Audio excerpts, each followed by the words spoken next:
All right. Welcome back to HPP, the podcast that covers college basketball inside and out. I am Rich Harris, and thank you for joining us again. Last week, the show featured an in-depth look at Michigan State hoops with Chris Solari of the Detroit Free Press. If you missed that episode or any other HPP episode, you can get caught up at hoopsprospects.com. I am once again joined by the Bay Area Bomber, as he's known, Drew Barton. Today, he and I will be discussing the biggest news in college hoops, talking about the prospects whose draft stock is either rising or falling. We will also be joined by Toledo's star forward, JT Shumate, one of the leading scorers in the country. Drew, how are you doing? Are you ready for Christmas? Absolutely, Rich. I'm ready for Christmas. I had a good weekend. I went to the Dave Chappelle, Chris Rock show at State Center with my parents last night. It was a birthday present. Wow. So that was a good time seeing the two of them. Was it in a small theater or a big place? They had it at Chase. So I mean they sold out. Oh, okay. Where the Warriors play. Warriors play. Right. So, right. Yeah, it was a good time. So a good weekend, ready for Christmas. Were they on together or? Yeah, they're co-headlining. So it was 3 opening acts of like smaller comedians, and then it was like Chris Rock did like an hour-long set, and then Chappelle did like an hour-long set. Okay, cool. It was good. Yeah, it was good. But they weren't on the stage at the same time. No, at the very end of the Chappelle set, they both came out for like around, but it was mostly just them doing their own things. Okay, very, very cool. Very, very cool. So we have an announcement to make, unless you want to save it for next week, or do you want to announce it now? Yeah, I can make an announcement really quick. For all of our faithful listeners who've been tolerating me for the last 8-9 months, whatever it's been, I just recently was offered and accepted a SID and operations role with a local Division II school for basketball, which is where I want to be. As everyone knows, I've been over at Stanford football, which has been an absolute blast of an experience. But at the end of the day, there's a reason why I'm on the show. There's a reason why Rich and I love what we do. It's because it's about basketball. And so this was an opportunity to really get into college hoops, get the experience of traveling with the team, helping organize, all the teams, day to day and bigger operations, and, still cover basketball as an SID. So it's an awesome, Christmas present from a professional standpoint. Probably going to mean I'm going to be stepping away from the show to some degree, but we've got a great team of people behind us. We'll figure it out. It's hard for me to get away from college hoops entirely. So I'm not going completely anywhere, folks. That's not the plan, but absolutely excited to, finally get this whole basketball career jump started and start making some money for it. Well, we're very happy and your salary is going to be greatly reduced now from HPP. But I'm gonna have to sell the Bugatti. And Mav, I expect if Mav's not back next week, he will be back after our Christmas break. And of course, we still always have other people like Cam and Hugh are always waiting in the wings to once in a while come on the show. So yeah, we'll have plenty of people to talk about more college hoops. Speaking of which, let's dive into what's happened this past week. We'll start off with Iowa's Kris Murray had a rough week. He was a non-factor versus Duke and now sidelined due to the injury. Now, they haven't been very forthcoming about the injury, but he's missed. Iowa had 3 big games this week, and he only played in the Duke game and then missed the Wisconsin game and the game before that, which was against Iowa State. Iowa, by the way, thumped Iowa State without him, which, Iowa State is highly inconsistent on the offensive end. And the only way they succeed is by, they're always going to play good defense, but it's if any one of those highly erratic players they have actually gets hot. And they didn't. And then they actually went to overtime against Wisconsin yesterday, but lost. So any thoughts on Murray's injury or his performance against Duke? Yeah, I mean, I think, Rich, we talked about this maybe 2 weeks ago when we talked about Murray or Iowa. It was last week. It was actually last week. And yeah, we said, yeah, we talked about the Duke game. Yeah. My biggest concern was coming in that his resume is extremely erratic. I mean, if you want to talk about it, he had these monster games against, these below average to average teams. I mean, before the Duke game, he had a 31 point, 20 rebounds, 61% from the field, double against Georgia Tech, who's not very good. But then against TCU the week before, he had 11 points on 28% shooting. And then Clemson, who's decent. They're not great, but they're competitive. Yeah, they're a solid team. He had 10 points on 23% shooting. Now they won. And, I've always been a big proponent of this as people who've been listening, Rich, I want to see your resume against the top tier opponents. Now, I want to see you have a 20-point double-double against the, weaker teams in the country that you play. I get it. You have to have those warm-up games. You got to have a schedule. You got to win enough games to qualify for the tournament. But when TCU is probably your best game on your resume behind Duke and you played that poorly, then Clemson as well and you play that poorly, it raises eyebrows. And then you have the big test of Duke and you play 40 minutes and you score 8 points. When in theory, against all those young bigs, I would expect the upperclassmen to have put on a show and kind of go be a force. It's not so much that they lost, it's that they lost and he was a non-factor. Right. He could have not been out there and you wouldn't have really noticed, at least in terms of what his impact on the box score was. So very concerned from the standpoint of I got to see it against the good teams, and I'm just not. Yeah. He didn't get off a lot of shots. He had the third most shots of any Iowa player in that game. And he was 3 for 9, 0 for 3 from deep. He did have 7 rebounds and 3 assists, which is good, but he did no steals, no blocks. I'm looking for turnovers here. Yeah, he had no turnovers in the Duke no game. turnovers. I know that. He had no turnovers. Right. But Duke put their more athletic forwards on him. They didn't put one of their bigs on him. They put their more athletic forwards and even wing Dariq Whitehead on him. Yep. So yeah. He's still a lot like his brother. And I think there's certainly definitely a path for him to the NBA, and I still think he's going to be a first-round pick. But I will say he was on crutches yesterday. Yeah, I saw that. I was kind of surprised because they just haven't been open about it. I didn't think it was that bad, though. Lower body injury. Yeah. I just was I was a little bit surprised because I was like, oh, wow, like it's bad enough where he's on crutches, but they're not going to tell us what it is. So right. Well, I suppose, you'll know more about this as an SID, but, based on HIPAA, technically, I suppose they shouldn't be saying anything about it. Yeah. But I think if the player gives you permission, I think you're allowed to speak on it as long as you have their permission. But yeah. I guess it gets legally, colleges are really funny about that. NBA, it must be written in their contracts or something. NBA, I believe it is. There has to be an injury report that has to go out. It's like the NFL. Like if a guy is listed out, you can't say someone's out and then he shows up at the game and suits up. Right. Like process. Exactly. But the same rules don't apply. You can maybe explain that to us once you get used to the ropes as it being an SID. So moving on, Illinois had a weird week. They went to the Garden and upset, undefeated and not top ranked, number 2 ranked team in the country, Texas. Yep. And then they lost decisively to Penn State. So any observations here?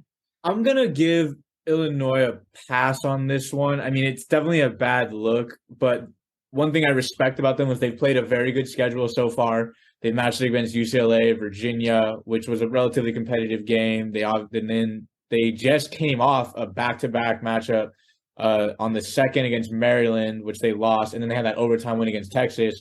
So I'm going to chalk this more up to maybe them just kind of coming off a back-to-back of having to play 2 ranked opponents. That overtime game against Texas probably took a lot out of them. Like, there's a good chance that might be their most intense game in terms of just like length and competition. So I'm going to chalk this one up to just college basketball being college basketball, and anybody can beat anybody, and that's why we love it. I was definitely a little bit worried that they only got to 59 points and that they gave up 75. No, but it just seemed like entirely the team as a whole just didn't seem as engaged. And I just think when you play in Maryland, and I believe that was at Maryland, then you have this battle with Texas. This is the type of game that you probably kind of overlook. And you're just like, we just went all out, left it all on the floor to beat the number 2 team in the country. Mm-hmm. They just didn't have it. So I'm going to withhold judgment. And while it's an ugly look, I look at the rest of their resume before this loss, and they've only lost to Virginia, who we're finding out is a top 5 team in the country currently, and Maryland, who is surpassing expectations and deserves to be in the ranked conversation. So I'll give them a pass. They've been really competitive, if not good all year, let down, but every team's going to have one this year. This is theirs. Yeah. And they'll probably have more, I mean, yeah. Big Ten is pretty much a battle every night. And I think you're going to see Penn State, do this to teams. Penn State relies a lot on the 3. They were 12 of 24 in that game. So they were hitting their 3s. And Jalen Pickett was going crazy, all doing his thing, which we'll talk about him in Stock Rising. Yep. But it was just I think that's just life in the Big Ten, and Penn State is just going to be one of those teams that's going to sneak up on you on occasion. And if their 3s are falling, they can be in a game with pretty much anybody. They're the type of team that you don't want to play after a tough matchup, because you're going to have to exert all this energy, a la Texas, and then you're going to get stuck playing a team that just gets hot and you're going to not have it. So, yeah, I don't put a lot of stock in this loss, as long as they show some form of rebound in their next couple games. Right. I don't know if there's a ton to say here. Other than what I'm about to say is, North Carolina, got healthy this week versus Georgia Tech. Not only did they win decisively, but they got Armando Bacot was back from his shoulder injury.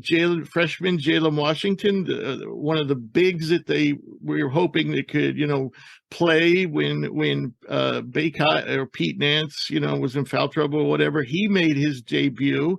And RJ Davis, who we talked about at length last week as being kind of the key player for them, snapped out of his slump. Now, I suppose the one thing, we were concerned about was playmaking, especially from Davis. And again, Davis shot well. He scored 22 points, 8 of 13 from the field, 5 of 6 from the line, 1 of 2 from 3. So he obviously was, driving the ball more than shooting. I didn't see that particular game. Also grabbed 10 boards. Wow. Yeah, they crushed. I caught the second half. They abused Georgia Tech I think it was like 40 plus. They out rebounded them by like 22, I think, or 23 plus. Right. Bacot added 13 boards. But the team's assist leader was Love, who didn't shoot well, 1 of 6 from deep. So, yeah, they're still not totally clicking. Anything else to add about this game?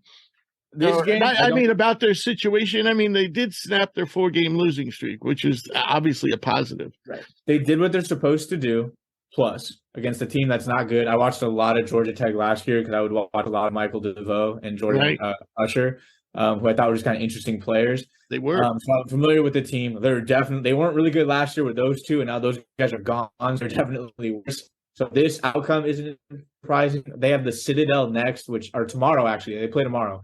The Citadel, again, not really a lot of stock. I'm going to be looking forward to the end of season or end of December, because they go Ohio State and then Michigan in back-to-back games. There's a couple days apart, but that's their next 2 after the Citadel. Those games will tell me a lot more. If they can win both of those games convincingly, I have control, right, I'll be willing to buy more stock. But beating Georgia Tech and then beating the Citadel, which I'm pretty confident they'll do, does not change the fact that you have looked really bad against every competent team they've played has beaten them. And I got to see you beat somebody before I put any stock in you. So Right. And, I'm not overly encouraged by Davis. I mean, yes, he wasn't jacking up 3s. That's good. Right. But he did have 4 turnovers. Obviously, they got Bacot the ball inside because he led the team in shots, and he made 8 of 16 and scored 21. But still, what I'd love to see from Davis, instead of 22 points and 10 rebounds, I'd love to see, maybe 14 points and 8 assists, Yeah, this is what we've been talking about all year with this team. I don't know. And then again, like, there's going to be people that are going to point to the fact that Love didn't play well, and they're like, well, there's going to be a game where him and RJ do their thing, and Bacot's going to have a 15-point, 20 rebound double-double, and Nance is going to, and that's fine, but you can't bank on that. I'd be willing to buy that if they were still winning. I'd be like, man, these guys are good now. Wait till both guards hit on that one given night. But it's like, okay, so I mean, I'm not gonna. You clearly have not been able to do that. You've lost every game that you needed to really win. I don't really think at this point I'm willing to wait on and hold on for the Caleb Love, RJ Davis co-breakout game at this point. Right. I still believe this team is tournament caliber, and I wouldn't want to play this team because the talent is elite. Of course, yeah. But man, especially now that Puff Johnson's got another year, and Jalen Washington now might be able to contribute into the mix. Yeah. Seth Trimble played 15 minutes, which was good to see because he's barely been playing at times, and he did have 3 assists. And we can't expect a lot from Trimble offensively because that wasn't really his calling card when he was a high recruit. He was considered more of an athletic defensive guy. And so hopefully his offense will come along.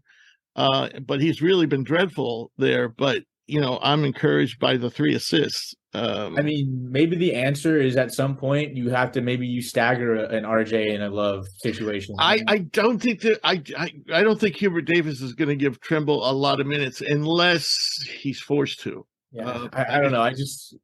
These might be the games where you maybe get a little bit crazy and experiment because your talent should be so overwhelming. Against the Citadel, sure. Yeah. And just to maybe see, like, can I have a situation where I have one of these guys operating as like a 6-man, but I also understand in college you're better off usually putting your best 5 and just letting them play. Or you could even play all 3 of them at once in a while, and sit Bacot or Nance, because I'm not crazy. I'm not crazy about both of those bigs being on the floor at the same time. I agree. I was gonna say now you can throw different looks. A Bacot you can play a 1 in 4 out kind of system, right? And a Nance you could play a 5 out. To some degree, I'm not right, but see, he's not Brady Manick in the sense that he's never actually sat in the corner or sat at the 3-point line. He's always been more operating from the high post and kind of been like a point center, kind of like I don't know, I can't like Krautwig was for Loyola Chicago or something like that. But yeah. All right, so I'm not sure what New Mexico did this weekend. I know UNLV remained undefeated, but we lost 4 undefeated teams this weekend in Houston, Auburn, Maryland, and Missouri.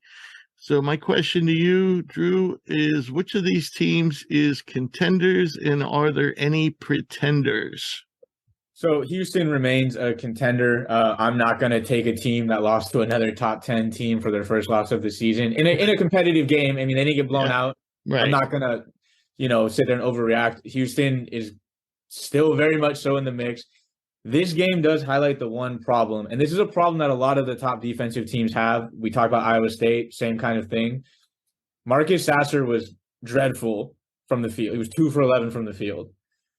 When he's not able to go, you ask the question, where does the offense come from? Yeah. The answer is, I don't know. Exactly.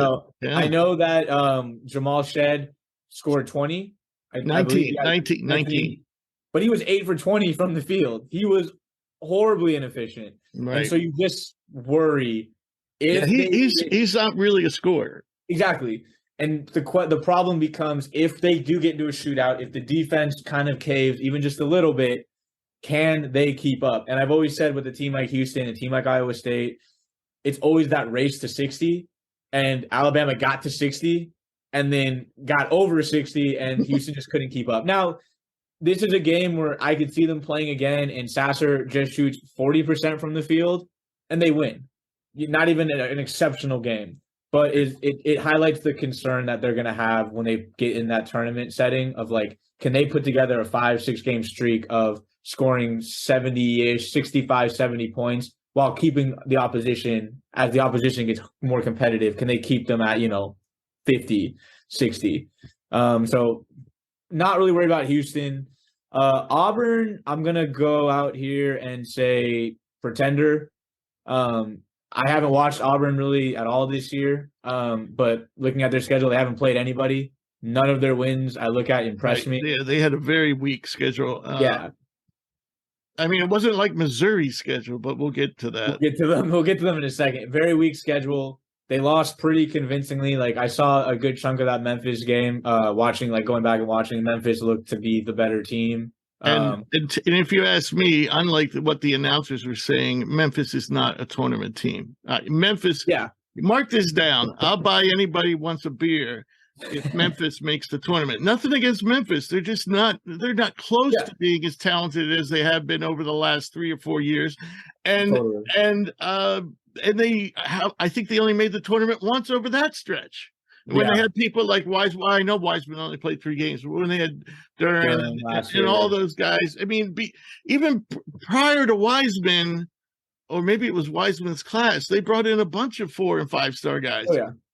All of whom have left the program or moved on to the pros or whatever. But this Memphis team is not that talented. Yeah, and this was my first time seeing both teams, and I didn't even watch the full game. And I just watched, and I was like, "Oh, is Memphis better than Auburn?"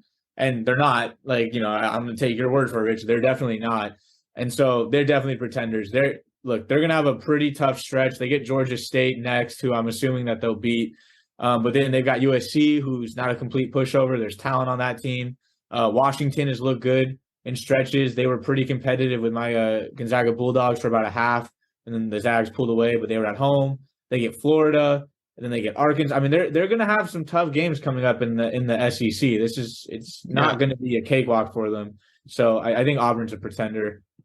I would say they're a pretender in the sense of being a top tier team. I don't think they're a bad team, and I think they'll be competitive in the SEC, and I believe maybe they'll even finish in the top 4, maybe.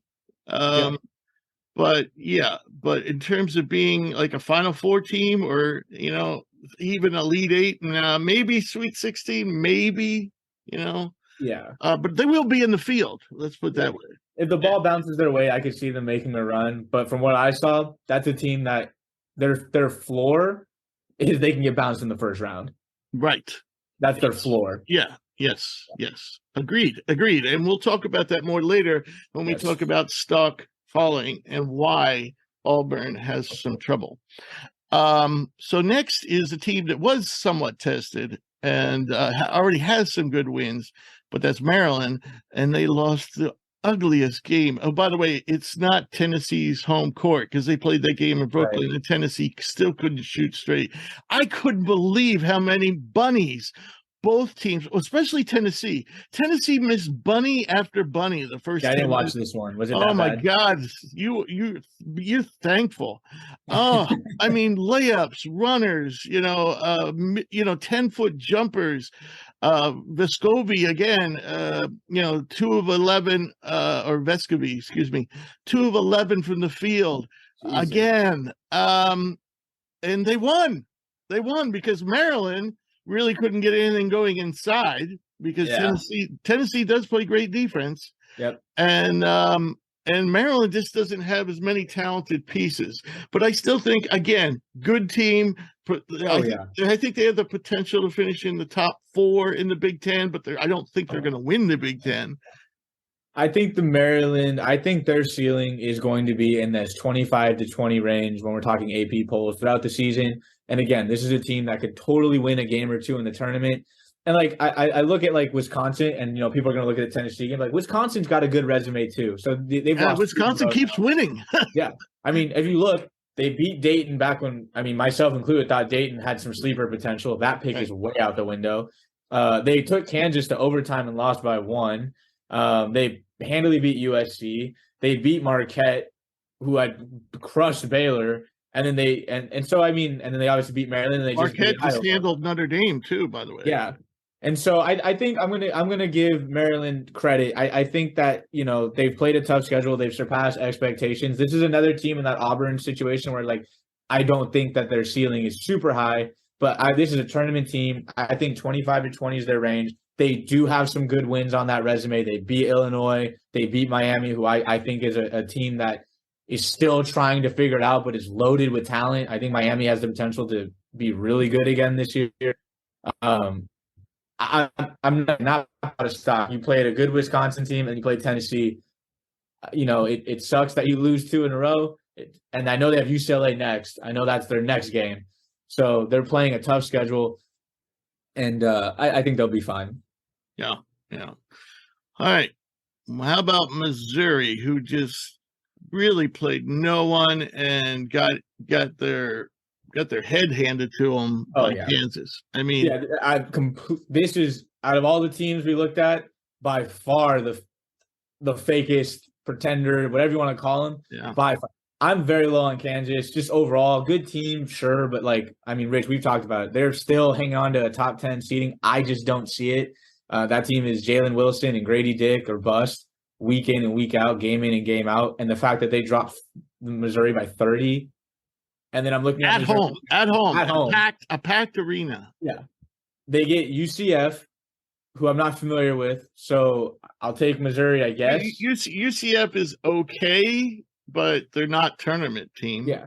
And then after UCF, they have a 3-game stretch in the span of 10 days where they go Illinois, Kentucky, and then at Arkansas. And they will lose all 3 of those games, and probably badly. Yeah, and after those 3, nobody's gonna be talking about Missouri anymore because there's a legitimate chance that they lose. Oh, I think UCF could beat them.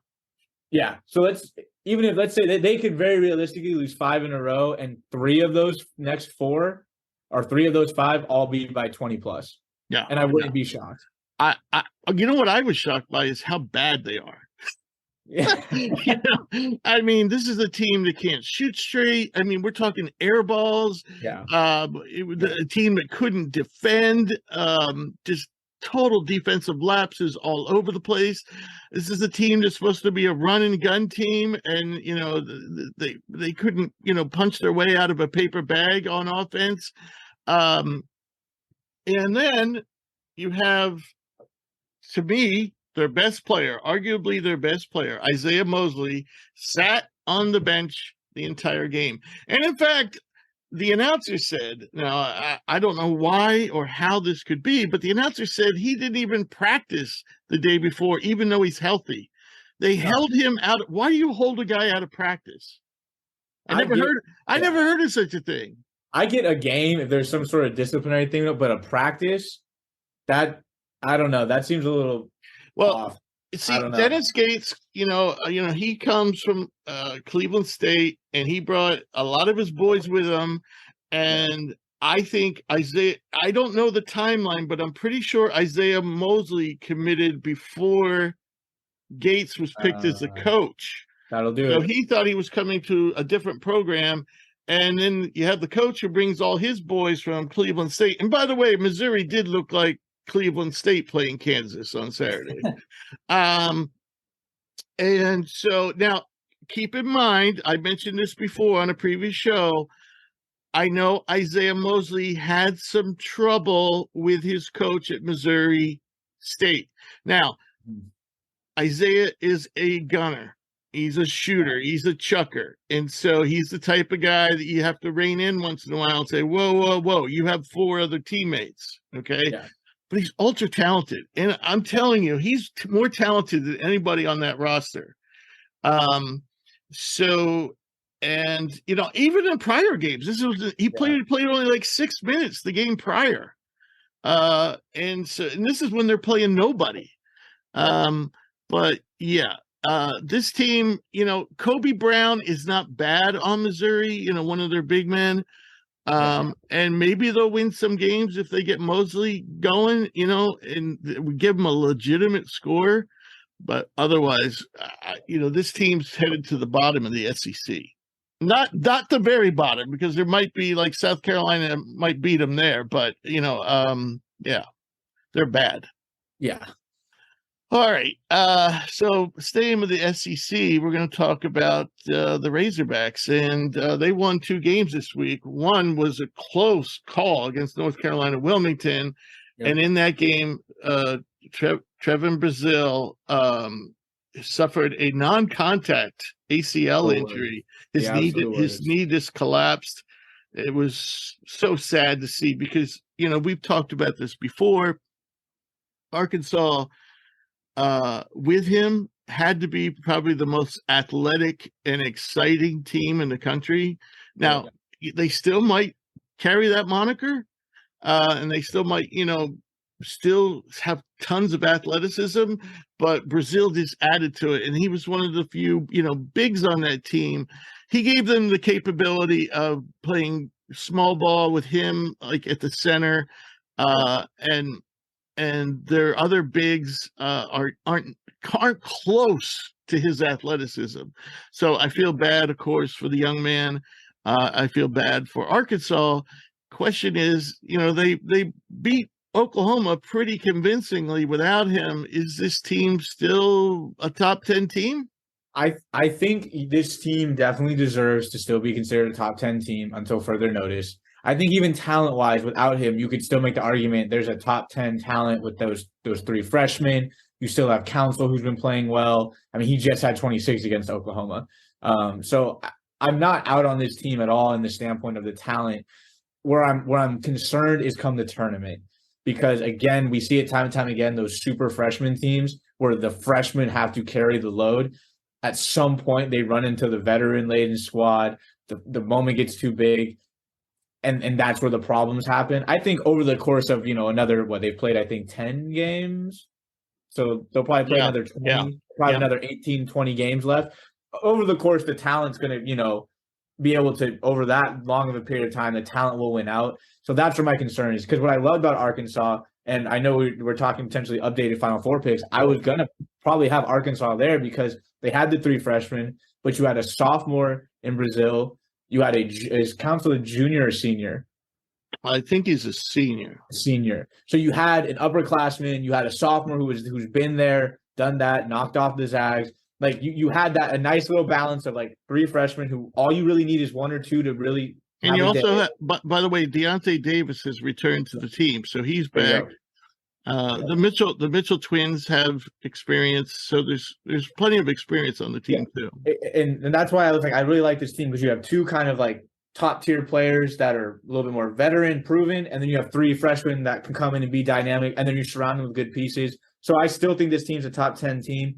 I'm not even going to say they don't have Final Four potential because if an Anthony Black or a Nick Smith gets hot and really steps into a big role, a core of, Council and, Anthony Black, and that's still dangerous. But it's just going to be hard for me to pick them to go make a super deep run in my bracket just because I'm worried that, A, now any other injury is now really problematic, and B, I always have a hard time trusting teams that lean heavily on freshmen. But absolutely a top 10 team. The talent is there. Yeah, I mean, Nick Smith has already kind of taken over this team to some degree, but no, I don't think there's any other team in the country that can throw out 2 scores like Ricky Council and Nick Smith. No. And then have a guy like Anthony Black who had 26 against Creighton. Right. Like as your third guy, like he could be your third guy, and he had 26 and 6 against Creighton. Now, I know Jordan Walsh is not he hasn't been playing as well as the others. Yeah. He's not playing poorly, but he's not playing great. So, for example, in the game where they were struggling to beat Wilmington had the lead in that game for probably 30 to 35 minutes. Yeah. Jordan Walsh didn't play hardly at all in that game. And Brazile got hurt in that game. So, but I saw him back in the rotation against Oklahoma. He needs to step up. He's not as big as Brazile, but he's still got he's bigger than most of the guys on the team. And so he can step in, I think, and be that forward. He's not going to give you probably the same shot blocking and rebounding that Brazile would, but I still think, if he steps up, that could offset the loss. And of course, they just got Nick Smith back. So as they get Nick Smith back, they lose Brazil. So I think you're right. The team still should function at a high level, but it's, do they have enough bigs? And you're going to see this over and over again. Teams that just don't have a shot blocker and a big time rebounder, teams like Villanova, Notre Dame, they're getting picked off right and left, because there's so many, there's so many teams out there that do have good bigs. Yeah. They have guys like Dickinson and Edey, and you're going to run into them in the tournament. And your only defense against that is to hope you get hot as hell from 3-point land. Yep. There's no one on that team that can guard Drew Timme, for example. Now, and I know that's me with my bias, but all joking aside, last year they were able to beat the Zags because they had Jalen Williams, they had athletes, they had bodies to throw. There's no one on that team that could guard an Edey, a Timme, and that's the Mitchell twins are big. They do have size, but they haven't proven that they can play at that type. I'm worried about the combination of the athleticism, the size, and the skill to go back at him. You can't just throw bodies at the elite big. Like Dickinson, you can't just say, "Oh, here's a big body," because Dickinson's too good. You got to have kind of the combination of athleticism and skill, and then obviously some size. But they'll be fine. I'm not overly concerned about Arkansas. It sucks. I just hate it, especially with college guys, because there's a clock. Like if he comes back now, there's one less year. There's always that kind of clock. In the NBA, you can get hurt and you can still have another 8-9 years. I just hate to see college guys go down because there's only so many opportunities for them to put on a college jersey. Right. And I think he'll be back next year for definitely. Arkansas, because he's not really going to have the time to show out for NBA teams. And right now, I think he was a borderline second-round pick, but if he comes back strong next year, maybe he could be a first-round pick. If he added more to his offensive repertoire. If he could become a John Collins-esque player forward who can shoot the three a little bit, 10 rebounds a game. He certainly has Collins' athleticism. That's what I'm saying. With that athleticism, if he can get a three ball that's reliable, 35+%, so it's a threat. There's no reason why he can't average, if he comes back in college, 15 and 10, shoot 36, 37% from three. Oh, yeah, definitely. And it'll probably be better for him because he'll be more featured next year, unless they bring in another crazy class like they had this year. Yeah, exactly. Right. So next is one of our favorite teams. Of course, our good friend Baylor Shireman. His team is struggling, and now Creighton has now lost 4 straight, with their latest loss coming 83-80 at BYU. Are we concerned here?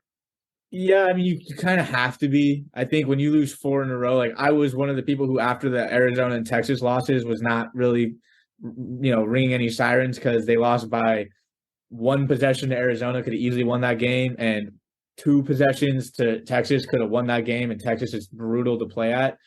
But Nebraska, I was okay, that's a bit of a letdown. 53 points for a team that should be offensively, that's your calling card. You got weapons everywhere. I was worried. And then BYU is not very good. They're in my alma mater conference. So it is tough to play up there in the mountains. Oh, it's horrible. Utah, I could do without as a whole. So I understand, but now I'm a little bit concerned. They do have a stretch where they get Arizona State, so I take them in that game. They've got Marquette. I take them in that game. But, once they get into conference play, which is right around the corner, UConn's prowling, and is prowling very large as probably the best team in the country, in my opinion. And then Xavier, who's also played really well. St. John's has been competitive. You never want to count out a Villanova team, especially if you have to go there and play. Xavier continues to play well. Yeah. So I'm if they can't get on a nice little 3-game, 4-game win streak going into conference play, they could be in trouble. Right. So in that BYU loss, a couple things stand out. Is first of all, Francisco Frabello was the only player that played over 9 minutes coming off the bench. Yeah. Baylor went 3 of 11 from the field, and Trey Alexander went 3 of 12. Yep. So there you go. Kaluma, by the way, had his best game, probably statistically, scoring wise, 8 of 14, 4 of 7 from 3, 7 of 11 from the line for a total of 27 points, but he fouled out. I just can never, I see it with Kaluma. I understand like why there would be talk of him going on. There's just kind of something missing for me. And I think I watched him play and I was like, yeah, he had a good scoring game, but not really a factor on the glass. I mean, he had 2 assists, but he had 3 turnovers. Yeah, well, somehow Baylor Shireman is always around the ball when it comes to getting rebounds. It's like he had 11 boards in that game. He's like Magneto. The ball just ends up when they're coming off the glass, it just goes to him. So, I'm glad Kaluma had a big game. And again, this team, I think in the grand scheme will be fine. But I just kind of worried. Like I'm definitely a little bit worried. Yeah. I'm mainly worried about the depth. I mean, Trey Alexander 35 minutes, Nebhard 37, Kaluma, who fouled out, only 26, Baylor 33 minutes. So yeah, I mean they're all playing over 30. That's not ideal. You really would like to see Nebhard is probably always going to lead the team in minutes, and you don't want to see him playing any more than maybe 32 a game. Yeah. So they're all probably playing about 5 more minutes per game than you'd like them to see to play, and that's gonna add up. I'm just noticing as I'm looking at the box score, this game wasn't played at BYU. It was played in Vegas. At the same time, though, we didn't talk about this, but Ryan Kalkbrenner, their big center, big shot blocker, their inside presence, didn't play in this game because of the flu. And I would assume he's going to be okay soon. He was actually looking a little peaked at the end of Maui. And he's been playing, but I wonder if it caught up to him. I know a lot of people are getting this flu, and it lasts a while. So I don't know if he'll be ready for tonight's game against Arizona State or not, but he didn't play in this game. So that's certainly a big factor, again, for a Creighton team that lacks depth. All right, so we're going to end our college notebook with a team you mentioned just a moment ago, and that's UConn. And my question to you is UConn the top team in the country, and would you like to update your Final Four picks, or would you like to we're not going to hold you to them. We're going to hold you to the ones that you made before the season, just like me, which are not looking good. So would you like to, you can update them if you want. But the leading question is UConn the top team in the country? So I will update them now that we're basically officially like a third way through, but I'm going to give UConn the nod. I know they're 3 in the AP polls, but I'm going to give them the nod of best team in the country. I've seen them play twice now. I watched them play against Oregon, and I watched them play against Florida just this past couple days ago. And I understand the argument some may have where their resume outside of the Alabama and Iowa State win is a little bit light. Like, I think it's fine. Florida's not chump change, but they made Florida look like chump change. That's the thing. I've had conversations with some friends who've been like, they haven't really played anyone outside of Alabama and Iowa State. But I'm like, you know what? They have played Oregon, they have played Alabama, they have played Iowa, they played Florida. Like, compared to some of the other teams. And they handled Alabama, who has already knocked off 2 number 1 teams this year. And that was where I go, but what they're doing is something that, as a Zags fan, is an argument I always have to put out there. I understand that in a perfect world, you'd watch the number 1 team in the country would play only the top 10 teams all year long. It'll just be AP 25 teams beating each other up for the whole season into the tournament. It's not the way it works. Like, you got to play whoever's on your schedule, you play. And they are destroying people. I mean, they are a buzzsaw. They beat Alabama that could have been a 20-point win. They beat Iowa State by 20 points. They beat Florida by 20 points. I mean, Long Island University, whatever, I caught a little bit of that game. And they beat them by like 50 points. Yeah. And you have to, at some point, give credit and go, maybe they're dominating teams because they're that good. So I'm going to give them the nod because I've watched them basically anybody that has come to step on the court, and they played a lot of neutral site games as well. So it's not like they're just been, hanging out at home. Like, Texas has kind of been just sheltered at home a lot. They've only played 1 kind of away game.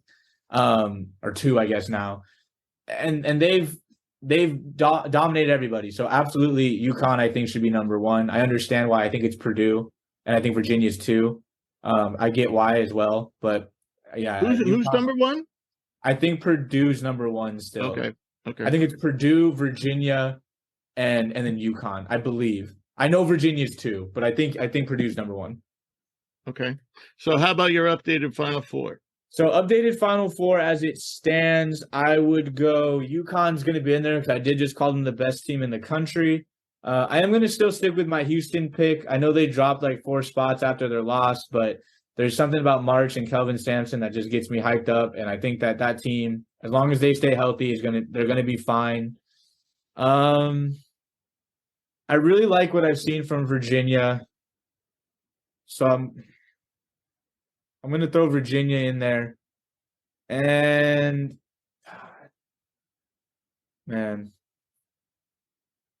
my heart says put the Zags in there, but I can't with a good conscience. There's like that spot's open. Like I've liked what I've seen. Yeah, I agree. My 4th slot is open too. Like I like what I've seen from Alabama. I think Tennessee is the type of team that could very easily be the best team in the country if they could just figure a few things out. They're like how the ball goes in a hole. Yeah, exactly. It's a big problem, but I keep just like they have to figure it out. They're too good to not figure out offense. So like I don't hate my Tennessee pick, and Arkansas is like a sleeping team for me. I still think Arkansas could make a run. Right. I believe in the talent. I'm just worried about the experience of said talent. So I guess. Because I don't really have a 4th team with conviction, I'll put my Zags in there because I've got to be loyal. So I'll go Virginia, UConn, Houston, and the Zags. Don't hold me to this one. This is more just for right. We're just kind of seeing where our thought is. I'm going to answer it in a little different way, and I'm going to say the best teams that I've seen this year. It's a different way of looking at it. Sure. And I'm going to list them in order how I think they stack up. In terms of overall talent and who's the best. Yeah. So the best teams I've seen so far, number 1 is UConn. Number 2 is Arizona. Number 3 is Purdue. And number 4 is tough. I could say Virginia. I could say Alabama. I think Texas. Texas. And that's tough. I'm going to say Alabama right now, based on my criteria. Who are the best teams I've seen? And I have seen all those others, but it's kind of comes to me, and I could say any of those 3, but I'm going to go with Alabama just because I think they have the most potential to get better than they are already. That's actually a very good point. That's a good point. My Virginia pick is more based on just kind of believing in the system, and I like they've won the games, they've battled, they're a little bit more veteran heavy, but I do like that point. I think Virginia, we kind of know what they are, and if they can play to their potential for 6 games, they can beat anybody. But Alabama is a wild card, and in the Final Four, you always have to have the one team that could be the best team in the country on one night, and then could look like a JC team on one night. Right. And Alabama is not that bad, but like they are the ones that fit that spectrum of kind of, I think, chameleon. That's actually not a bad way to look at it. Yeah. All right. So we're going to wrap up our college notebook, and now we're going to bring on our guest, JT Shumate, who plays for arguably the best team in the Mid-American Conference, or the MAC as it's known. And he plays for Toledo. He's a super senior, and Toledo's off to a good start. And yeah, let's talk to JT about what's going on with him. Today's guest is Toledo senior forward JT Shumate, a 2022 All-MAC selection. JT has scored at least 20 points in 7 of the Rockets' 10 games this season and is averaging 19.5 points per game, which is the best in the conference. He also tops the MAC in effective field goal percentage, blocks per game, player efficiency rating, win shares. And he ranks at the 97th percentile in the nation for points per possession. Welcome, JT. How you doing? Good. How are you? I am good. When I was doing research into you, I saw that you played at Newark High School, and I was so excited. And then I realized that there's a Newark in Ohio. By the way, do you guys pronounce it Newark or Newark? Because if you're in Delaware, they call it Newark. If you're in New Jersey, they call it Newark. Yeah. I mean, in some cases in Ohio, it's Nurk. Nurk. Right. Okay. That's okay. That's a different version. All right. So, all right. So, for listeners who don't know, Toledo has made the NIT for the past 2 seasons. And this preseason, you guys actually received some recognition in the national polls. You got votes for the top 25. However, in the MAC preseason poll, I was actually surprised to see that Penn State got the nod by the coaches. I believe that's just coaches, not media. Both teams are off to 7-3 starts. Are you pleased with you where you're at right now? Yeah, I mean, I don't really listen or ever look into stuff like that. I don't feel like, but I think that we're definitely making progress as a team as the year goes on. And if we keep taking steps in the right direction, like last game was just like we had an ugly game last game, but I think that, coming out and cleaning things up this week will be a lot better. Right. And would you say your best win this season was Richmond? I mean, you beat those guys pretty good. They were the NCAAs last year. I don't know. Okay. We had Tyler Burton, by the way, on the show, I guess over the summer. But anyway, so the big missing piece from the last 2 seasons is guard Ryan Rollins, who's now moved on to the NBA. But Ray Dennis has stepped up in a big way, while you and Seth Milner and Raheem Moss have all continued to produce at a high level. Last year you led the team with a 17-3 record. What encourages you that you guys can have the same type of success without Ryan? I mean, everything about our team this year suggests that. Okay. I mean, in my eyes. Okay. What in particular have you been especially encouraged? I mean, obviously Ray's level of play is just, he's right up there with you in leading the conference, averaging over 19 points per game, and all his other numbers have really gone up.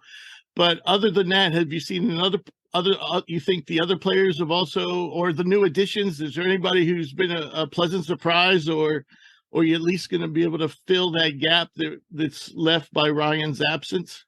I mean, that's the thing about our team. We'll see who steps up the next game. Like, it could be anybody on any given night. Right.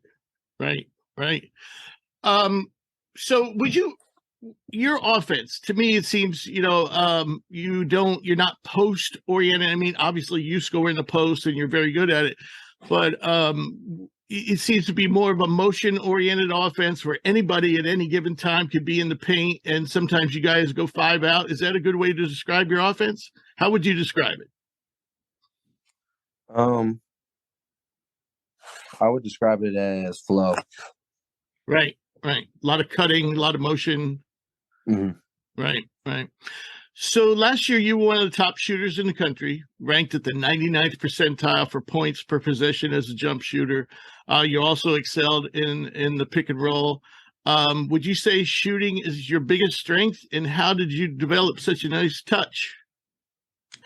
I mean, I think just shooting so many times, like, you get to a point where you're really good at it.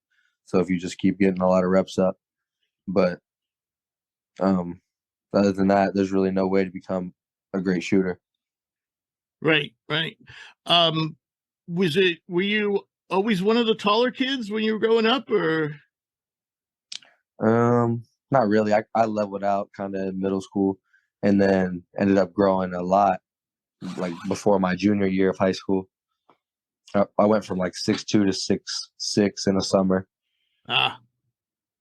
And things got a lot better after that. Right. Of course. So would you say shooting is the strongest part of your game, at least now? Yeah, definitely. Okay. This year you've also been elite in the post, and I'm just looking at Synergy's numbers. You're 90 percentile in the post as a cutter. Your 3-point percentage and your rebounding numbers have dipped. Is there any specific reason for that, and are you concerned? I mean, threes are going to fall in. That's what's going to happen. Right. Like, I mean, I just play the law of large numbers with, like, the probability is I'm probably going to shoot 40% from three because that's just what I usually do for your career, right? I mean, yeah. So I mean, that's just something that you're going to do. Yeah, I think for your and career, the other thing was rebounds, and that's just going and grabbing them. Like it's nothing else than putting it in your mind. I'm going to go get a rebound. Right, but I meant, is there any way you guys have changed your style or your role that you feel like that you haven't been in position to get the boards this year, or is it just a small sample and you figure that will even out too? I mean, and sometimes when I'm boxing out dudes who are like 7 foot or something, I start to think like, yeah, maybe I have the harder assignment when it comes to like trying to box them out. But other than that, there's really nothing that contributes to rebounding besides, I mean, just going for them. We have a lot of guys who go for them. Right. Off the perimeter. So. Yeah, I noticed. I was looking through like the top rebounders in each game, and it seems to be a different guy each game, which is good. I mean, your guards are contributing. Everybody's contributing. So obviously, you're one of the bigger players on the team. And it's probably safe to say that whether you like it or not, you're forced to take on that big man role. But ideally, what do you think your position would be? 3-4. Yeah, right. That's what I was thinking. So what aspects to your game, I've seen you do a lot of things and see a lot of versatility there. What aspects of your game do you think we don't get to see regularly because of your current role being kind of cast into the big man, that we don't see, that you think that you could, that maybe that people underestimate about your game? I mean, right now it's just, I feel like I can get mismatches when I need them, or, we have a lot of people that can do the same thing. So it's kind of hard to guard us.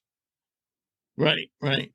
What I'm impressed with, and I wondered how much you played guard in the past, is you have a good handle. I mean, you go between the legs, do spin moves, go right, left, pretty quick first step. I'm really impressed with your ball handling, and that's something I thought that maybe in a different situation, that's something that you could probably do more of.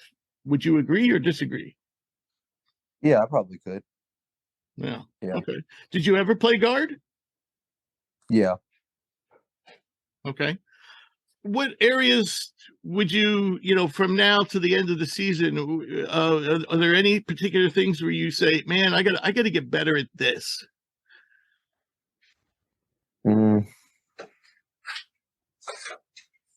I mean, as the season goes on, I got to have more composure with foul calls. I got to work on my ball handling and keep working on my shooting also. So I don't know. Right. So other than school, moving off of basketball, other than school, what do you do for fun? I was just about to start playing some Madden. Okay. Who's your favorite football team? I mean, unfortunately the Browns, but that's just a family thing. Right. You're Ohio through and through. Our last interview was with Dane Goodwin. You and Dane crossed paths because he's an Ohio native. Yeah. I've seen him play a couple of times.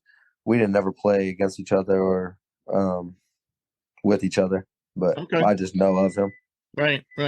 His your father's a basketball coach, right? Yeah. Yeah, his dad is well in Ohio. What are your expectations for yourself for the season? What are your goals for the team? Ultimately, what would you like to achieve? I want to go to the Elite Eight. There you go. All right. That'd be really nice. Yes, very nice. All right, JT, wish you the best of luck. Always enjoy watching you guys play. Got a wide open style and fun to watch you guys play. So wish you the best of luck, and maybe you'll come back and talk to us when the season's over and let us know what's next for you. Okay, sounds good. All right, and tell Ray keep it up. He's doing great. I'll tell him. as you are.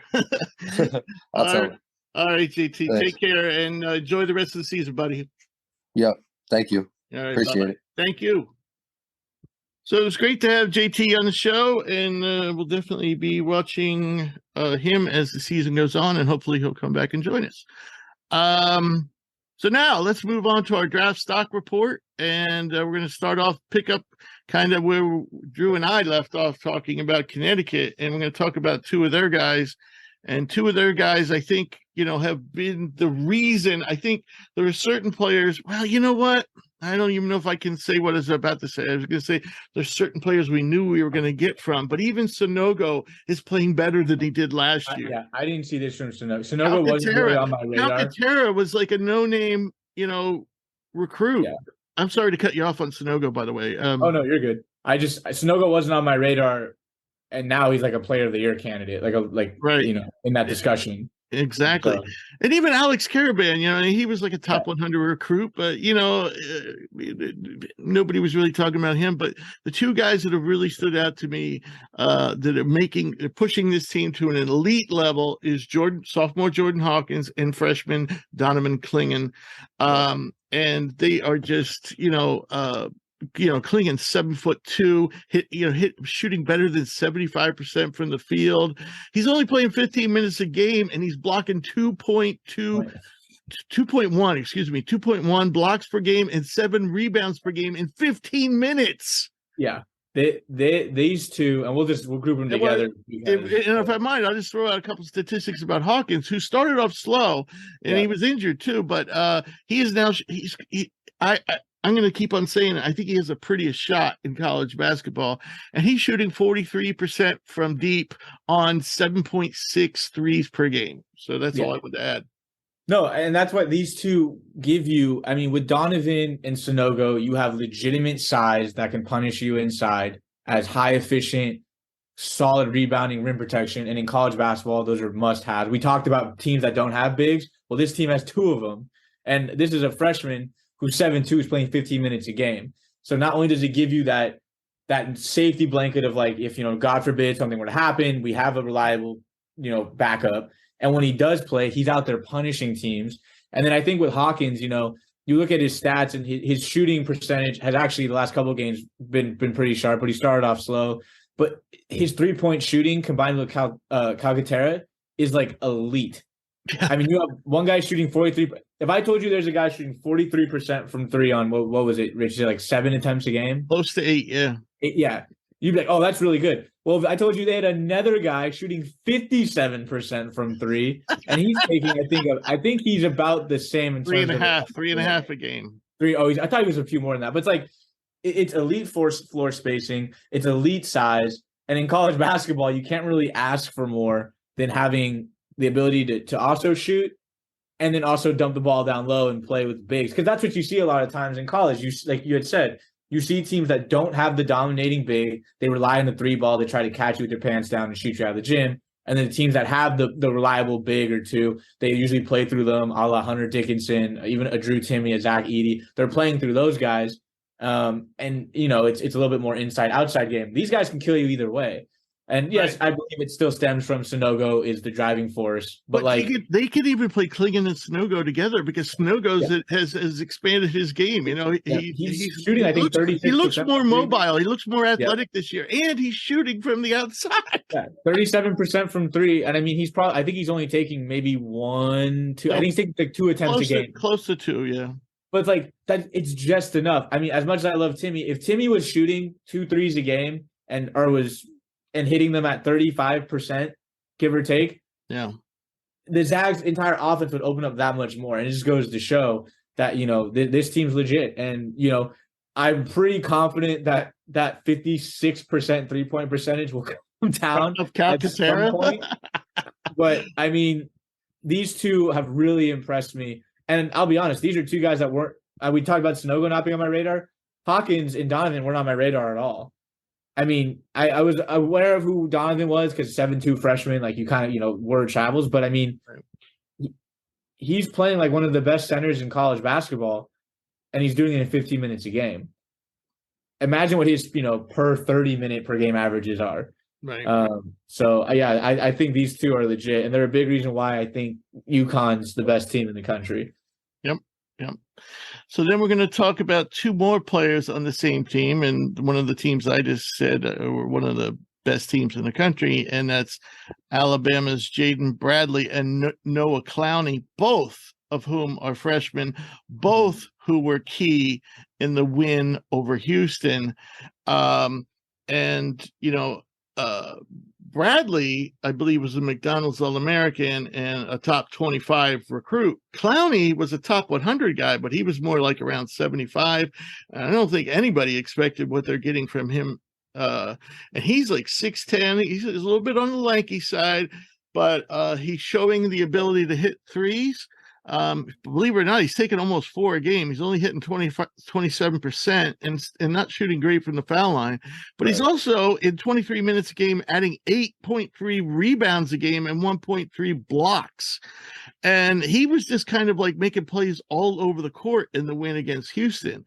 But to me, it was Jaden Bradley's ability to attack the rim fearlessly against Houston that actually gave Alabama the confidence to say, to me, was the one that took charge and said, we could play with these guys. We're not afraid of these guys. And he just kept on driving it in there. And he's very acrobatic at the rim. And he's not much of a shooter yet, but I mean, when he does shoot, he shoots pretty well, but it's very limited. But right now he's making 67% of his threes, but he's averaging less than a half an attempt a game. So he's very one-dimensional right now, offensively. But still, highly talented little point guard. And these two guys are definitely moving up our draft board. I don't know if either of them are ready for the draft. I don't think they should come out. But they might. I think both of them have to improve offensively. But the thing to me was Brandon Miller was mostly invisible in that Houston game, and he's the one everybody's talking about. And this is becoming a pattern for Brandon Miller, by the way. When he plays against good teams, he disappears. Okay. The only game he had against a good team was Michigan State, and Michigan State was missing their best defender who would have covered him in that game, and that's Malik Hall. Let's not call Brandon Miller a top, which we talked about last week, not quite yet a top 10 pick to me. These freshmen, you could start making the argument that this freshman class, maybe collectively might be more talented than Arkansas's. I think the argument to be had is these guys, they just need a little bit more seasoning because they weren't the 5. But I mean, you look at Clowney, you look at Bradley, and it's like they're playing above, I guess, like what you would expect from a freshman. They're not pressing like Miller's pressing, in my opinion, at times. Yeah. That's what a 37%, 38% field goal percentage tells me, is you're kind of pressing. And that's a conversation for another day. But these guys in limited minutes are doing things really, really, really well. I mean, they're both playing, I think they're definitely under 25 minutes a game. I'm not sure. But I mean, they're probably in the low 20s, around 20, and like 8.3 rebounds a game. And Clowney's almost averaging a double-double. He's about 9.5 points, 8.5 rebounds. And like you said, the 3 ball isn't really there, but the fact that he's even willing to take it, shows, all right, hey, maybe there's a game where he gets hot. And despite the problems from 3 and the free throw line struggles, he's still shooting 48% from the field. So it's not tanking his efficiency. And I really like Brad. What I like from Bradley is I'm already starting to see like point guard abilities. I'm not going to go as far as say he's like a pure playmaking point guard, but 3 assists to 1.8 turnovers as a true freshman playing the schedule that they've played. That impresses me. I'm a big believer in you have to have ball handlers, and this team's only going to get better because Javon Quinterly is going to get better as well. He's going to help. He's playing. But they actually benched Quinterly for Bradley, in the second half of that Houston game. Yeah, and I think as Quinterly picks it up, I could see Bradley having an impact. Again, different players. I'm just saying impact wise. Maybe like as a Zakai Ziegler had last year as like a second unit guard who can come in. Yeah. Well, they could also play together too. Yeah, different players. So I'm not saying they're 1-to-1, but like that impact of like you get in that a second guard who can run that unit, can play off the ball if he has to with a Quinterly, and comes in with that second unit, gives you spark, gives you some playmaking, attacks the basket, can shoot, not a shooter, but can shoot. Yeah, I really like these two freshmen. I don't know if I'd say as talented as Arkansas, because I've seen those Arkansas freshmen have some monster games. Right. But maybe in like a year, I could see these guys being guys we look back when they're sophomores, being like the two best players on this team and going, oh man, okay, these guys are legit. Like, we should have saw this one coming. Right. So we'll move on to a team that nobody's really talking about, but I think they have a chance. They're probably going to be on the bubble for the tournament all year, and that's Clemson. And we're going to talk about two players from Clemson. One is PJ Hall, who was he was a top 100 recruit who last year played a good portion, just put up really good numbers last year, playing on a broken foot for a majority of the year. And then he dislocated his kneecap at some point. I'm not exactly sure what point it was, but I believe it was in the off season. So he wasn't ready for the start of the season, and they've been limiting his minutes up until recently. But PJ Hall's really starting to come on, and he's the type of guy that has a post game, but also can shoot it. And an athletic big, he projects to be a stretch 4. And he's been pretty hot lately. If I look up, I'm just going to look up his numbers if I remember. I think he had an off game. At Loyola Chicago, he was off, but but before Penn State and Townsend game, and there was another game in that he had like a 3-game stretch where he was averaging like over 20 a game. Yeah, he scored at least 21 in 3 straight games. Until the loss to Loyola Chicago, which I did not see that game, but it certainly surprised me because Loyola Chicago isn't really the Loyola Chicago that we're used to. So Hall is definitely starting to come around. And in all 3 of those 20-point performances, he was 2 for 2 for 3 and 2 for 4 for 3, 1 of 3 from 3. So, So right now he's only averaging still about 20 minutes a game because they were limiting his minutes. But lately he's been getting over 20 minutes a game. So he's definitely a player to keep an eye on. Not in our top 100 yet, but this guy just amazes me how the numbers he puts up when he's not even that healthy. Yeah. I'm still. I have a lot of reservations about Hall because of the health. But I will give him this, that 3%, that 3-ball percentage has consistently crept up. And now for a 6'10" kind of forward, I think they have him listed as a center, but like for, a big, that 35% looks nice. I just want to see the numbers, what they look like when he's getting back to probably like 28, maybe 30 minutes a game. Yeah. I'm not like the rebound numbers are low. He doesn't have any real playmaking upside, but he can shoot. He's an offensive threat to score, but I need to see it just a little bit more personally. But if he can get to maybe 6-7 rebounds a game, maybe an assist, be around 14, 15 points, and keep that, 54% from the field, 35% from 3. And he's a good free throw shooter. He has a nice stroke. He has a good stroke from the line. Like for a big, I can see the potential. I still my reservations are out on him a little bit more than some of the other guys on the stock rising list. And part of that's because he's been hurt. Like that's not really his fault. It's just because it's hard with injuries to get an accurate read on a guy. But again, he put up really nice numbers last year. Yeah. Pretty much all the way around, and was playing on a broken foot that I didn't know. No, I don't think they knew. I don't think it was diagnosed properly. But the guy's been picking up the slack, and he's kind of started toward the end of last season when Hall was hurt. And has been carrying over in this season is Hunter Tyson, who he's kind of a small forward, stretch 4 type, about 6'7" is Hunter Tyson. And he's shooting 43% from 3, 86 from the line, 45% from the field, and he's bringing in over 9 rebounds a game. And so I haven't seen Hunter play a ton this year, but he does have a nice stroke. He just broke into our top 200, so he's a ways away, but definitely another player to keep an eye on. And this is why I think Clemson is a team to be wary of, because there's talent. They have talent. Tyson has emerged thanks to Hall's injuries, and now they're both, once they're both healthy, this is going to be, you got two bigs who can stretch the floor, Yep. So moving on, one of my favorite players in the ACC is Justin Mutz. Now, Mutz is not going to overwhelm you. He's a super senior. He's solidly built, muscular, athletic, 6'7", 230 type of guy. He plays kind of point forward for Virginia Tech. They like to run their offense a lot out of him, out of the high post. And he's a good defender, and he's just one of those guys that does a little bit of everything. A scrapper, and right now it's just Virginia Tech is looking better than we expected. And got to remember, this is the team that won the ACC tournament last year. Yep. So they're looking just as good, if not better, this year. And Mutz is probably their best overall player.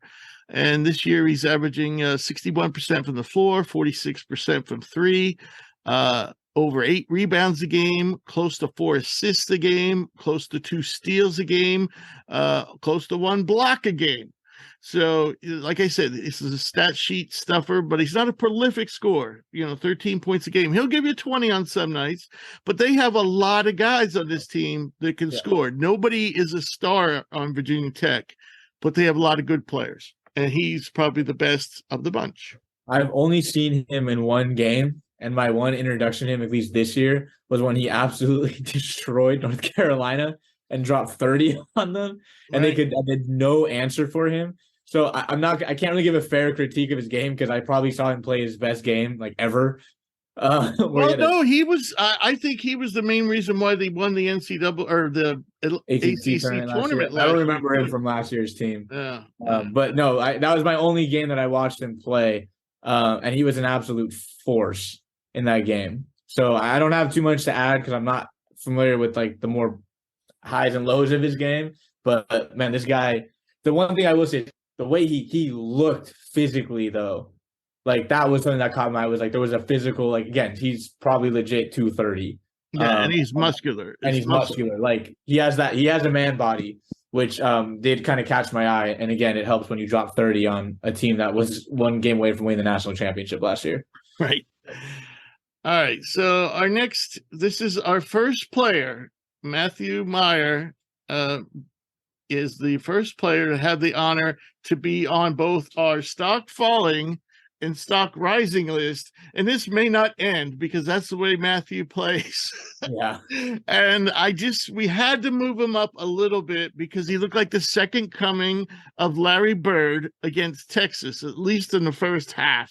And he just went nuts against Texas, and he was making all kinds of athletic and difficult shots, shots on the move. And this is what Matthew Meyer is. I mean, he has a load of talent, and he can pretty much do anything on the basketball court. But then he follows that up in the loss to Penn State with 14 points. Okay, that's all right. 4 of 11 from the field. That's okay. 2 of 8 from 3. Not very good. But, and so that's where we are with Matthew. We know that he has the talent to be an NBA draft pick. It's just, he started off really slow and seems to be picking it up some, certainly did in that Texas game, which I thought was interesting because that's probably the best defensive team they played all year. By far. Yeah. They did play Virginia, who's okay. I think Texas is better. Yeah. I'm saying, I'm just trying to think, it's got to be them. They're up there. I'm out on Matthew, and I have been for the last 2 years, to be completely honest. I think his peak was when Baylor won the national championship. Was that three years ago now, or 3 seasons ago? Yeah. Or two because that was the 2 seasons. Perfect role for him. He was able to kind of come off the bench and just give a spurt and just hey, be good for 7 minutes this game. Just be really good for 7 to 10 minutes, and we'll figure the rest out with everyone else. And I'm that's just what he is. He had a great game, but the rest of his game log is, in my opinion, disgusting. Yep. Bad, not good. Right. He has had one good game this year. He was okay against UCLA because I did watch the game. He was okay against UCLA. So you have to give him stock rising because he had a great game against arguably the best team in the country that you could argue. Right. That first half, he was the best player on the court. But I'm just kind of out because Yeah. I get it. But the problem you have as a draft evaluator is when you see what a guy's ceiling is. Right. How do you balance that And out? we know his ceiling is probably higher than, 40 guys that are ranked higher than him on our draft board, Yeah. but he's not right now. I mean, he's back in our top 100, but he's still not really in draft range. He's still outside the second round. He's liable to either, I mean, like you could get a 15-point, 4 rebound, 5 assist efficient game, or you could get a 4-point, 0 assist, 3 rebound, 20. Right, but imagine him in the NBA only playing 15 minutes a night. Yeah, giving his all for 15 minutes a night. Yeah, I think that his niche role is going to be that you are a bench unit shock trooper. We're gonna find you. He said 10 to 15 minutes a game, and he's gonna come in. And so I mean, like I see the value there, but I'm just kind of out on. I'm just personally. No, I get it. I don't like the inconsistency whatsoever. Because it's so volatile, and it's not like he doesn't have that calling card where it's like, okay, the shot's not dropping, but hey, he's giving you 6 assists still, or hey, he's not really doing anything for you like defensively, but man, when this guy can shoot lights out. Like there's really nothing he does well enough for me to look past the fact that he does everything at like an kind of level. But that's just a personal thing. Maybe I'm still salty because they crushed my team in the tournament. Maybe that's what it is, folks. I'm just butthurt still, but I'm kind of out on Matthew. I'm sure he's a good dude, and I'd want him on a team because of that spurt ability of like he can give you a spurt here and a spurt there, but at some point you can't be a spark plug. You got to be able to have some long lasting impact on the court. Just my take. Alrighty. So the next guy, Tavion Kinsley, is somebody we actually talked about in depth last year in our mid-major special, and Tavion was probably at one point in our top 100, and this would have been probably the beginning of last year, but he was so dreadful last year that he just dropped and dropped and dropped. But the guy who wrote in and asked the question, why would you rank 900 players? Well, you know what? He dropped, but he dropped to maybe like in our 200s or 300s, so I still see his name. And then, then I remember, oh, this guy really has talent. I should go see how he's doing this year. And you know what? Now, admittedly, Marshall has not played a tough schedule, but Tavion is definitely a player to keep an eye on because he has NBA athleticism. There is no doubt about it. Probably one of the more athletic players on our draft board. He's a 6'5" wing, plays for Marshall, and this year he's averaging 21 points a game, 55% from the field, 43% from 3 on low volume. So that's been one of the big knocks on him is can he make his threes? And it seemed last year when he tried to increase his volume to prove a point, it backfired on him. But he's always been solid from the free throw line. And this year he's shooting 77%, almost 6 rebounds a game, almost 6 assists a game for a wing. Now, I haven't seen Marshall play this year. I've seen Tavion play a fair amount before, but I have yet to see Marshall play this year. But I'm definitely going to tune in soon. Also, 2.3 steals and 0.8 blocks, and only 2.1 turnovers for somebody who's playing 38 minutes a game. So that's pretty good. So everything is positive for Tavion. So he's not yet back in our top 100, but he's closing in.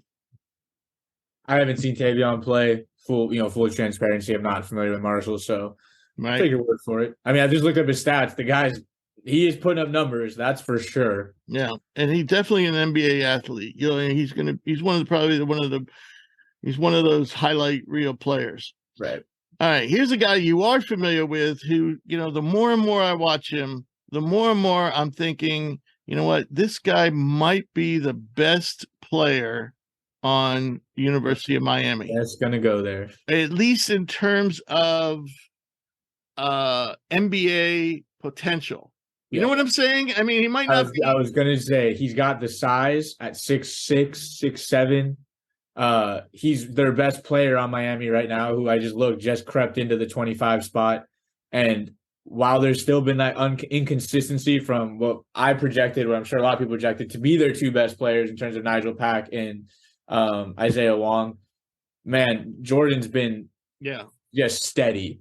By the way, I didn't announce who we're talking about. We're talking about Jordan Miller, the 6'7" wing for Miami, and he's just been red hot. And he to me, when I think about his size and his scoring, his defense, and his ability to impact the game in multiple ways, and one thing he doesn't have, he's also a really good passer. I was just about to say his passing, again, it gets overshadowed because in the college ranks, you've got the other two higher profile, bigger name guards, but his passing is so steady. He's not going to get you just because there's three guards to feed. Like, he's not going to get you 8-9 assists just because that's not what his role is. Right. But like, you're getting 3 or 4 a game, and they're good. They're good passes. He moves the ball. I mean, he's not. Some of them are pretty spectacular too. Exactly. Like he's passing with flair, but he's also making the right read. Because I think a lot of times in basketball we confuse a fancy pass, like a guy who can make a fancy pass for a good passer. He's a good passer. I mean, just look up his numbers. His last, I just pulled them up here. His last was at 4 games. He has 5 turnovers to 12 assists, I think it is. 12, 13 assists. In his last couple games. So in his last 4 games, he's got 13 assists and 5 turnovers.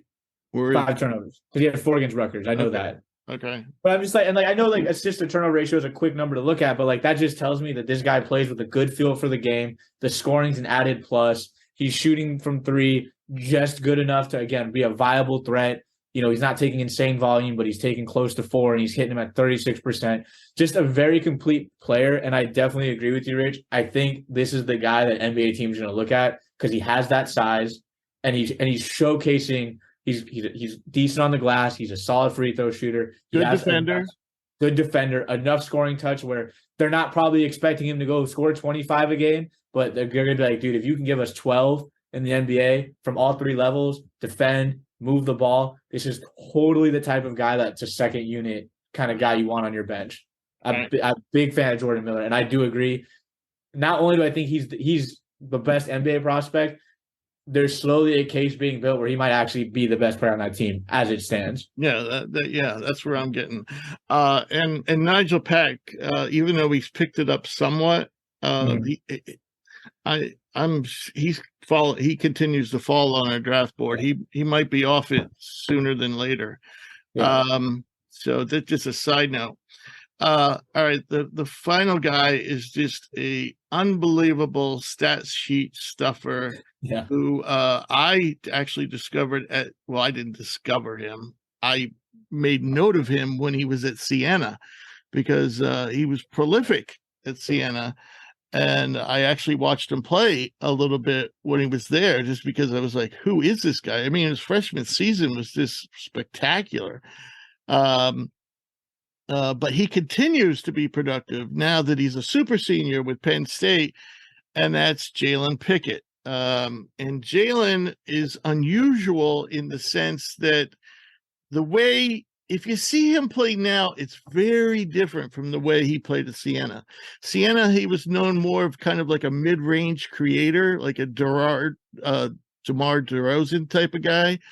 And now he's become more like Jalen Brunson-like, and he like dominates people in the post.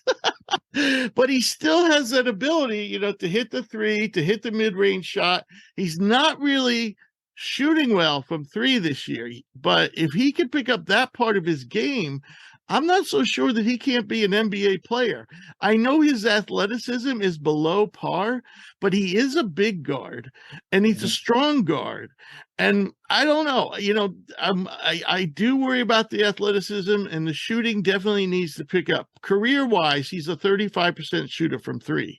Right now, he's shooting 29%. But listen to his other numbers: 16 points per game, 48% from the field, 79% from the free throw line, almost 8 rebounds a game, almost 8 assists per game, 1.5 steals, 0.6 blocks, and only 1.9 turnovers per game, and he's playing 35 minutes per game.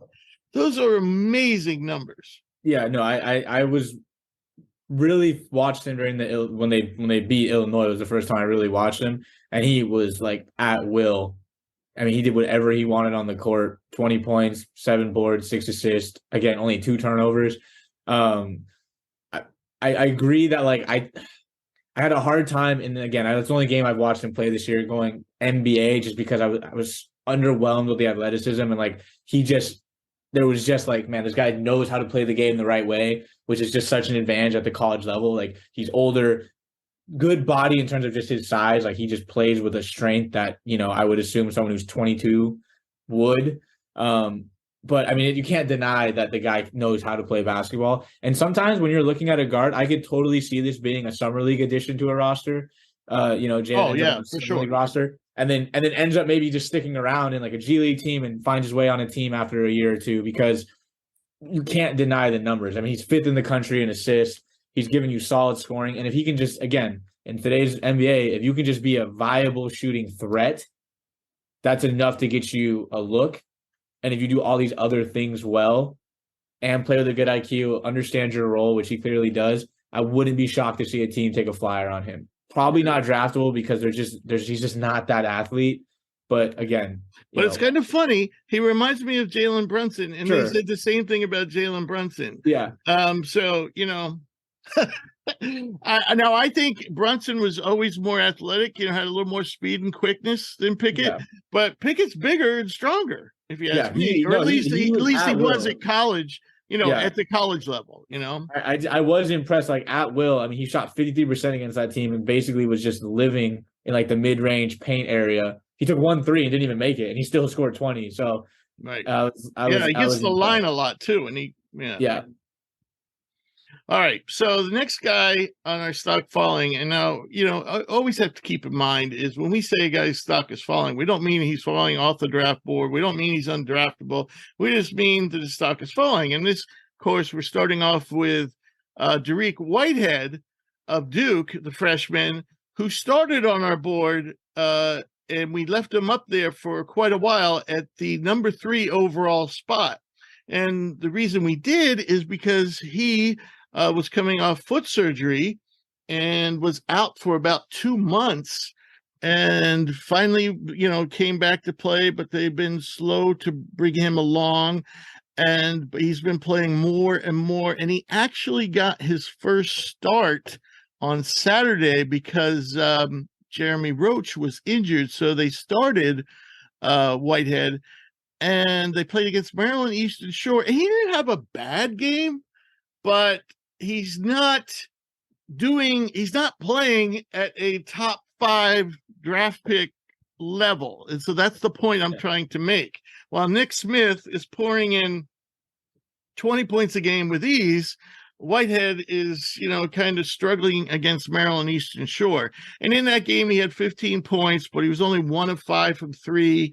He didn't do much else, box score wise. He did have 2 steals.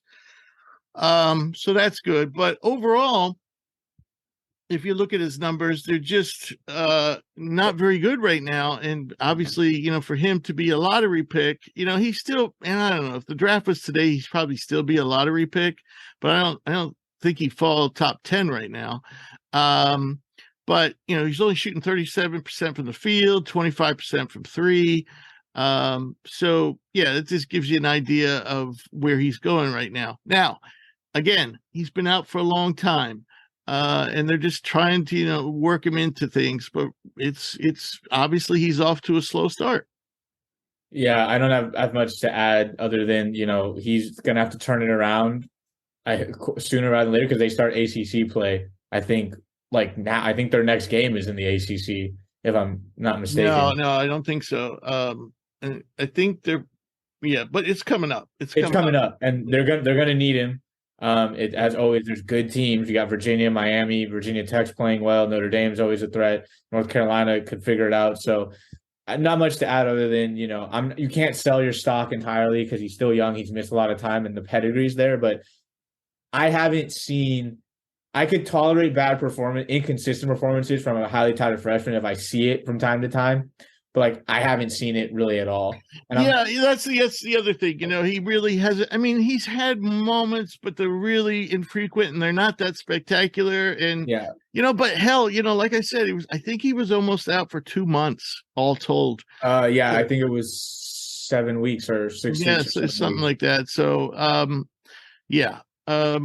Wish him the best, and there's a good chance he might be their best player at the end of the year, like we thought he would be. But right now, it's just he's haven't put it together yet.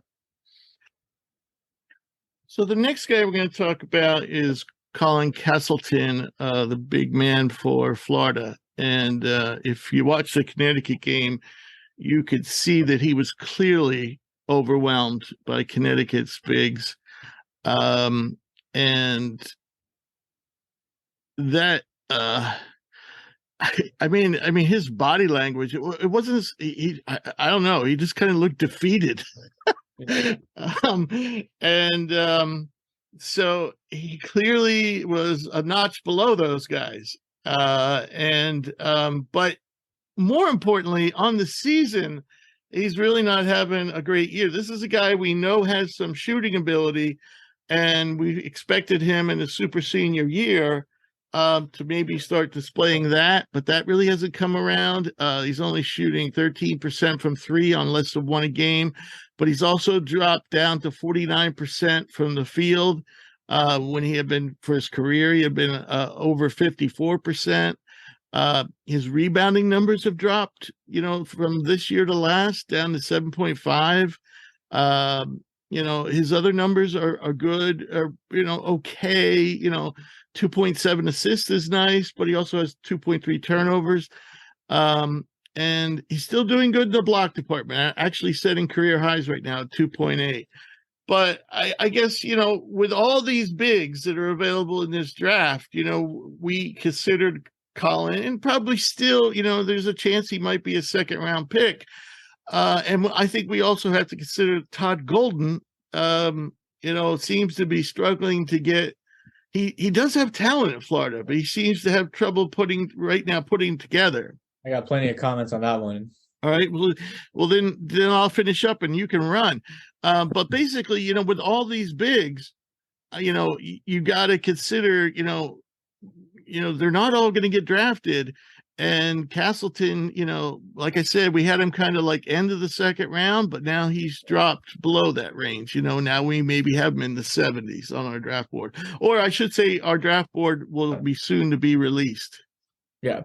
I mean, on Colin, I think this is a player where, last year he was a senior, solid year, 16 points, 9 boards. Like he was on radars, played really well. I believe they lost in the first round of the tournament, maybe won a game, but like had a really solid year. But, I think sometimes what we do in college, and at least I know I do this, especially with bigs, is you keep projecting like, they're going to keep developing. But I think a player, and you know what, I'll even put Drew Timme's kind of falls in this category. I think there's a point where they hit their like ceiling.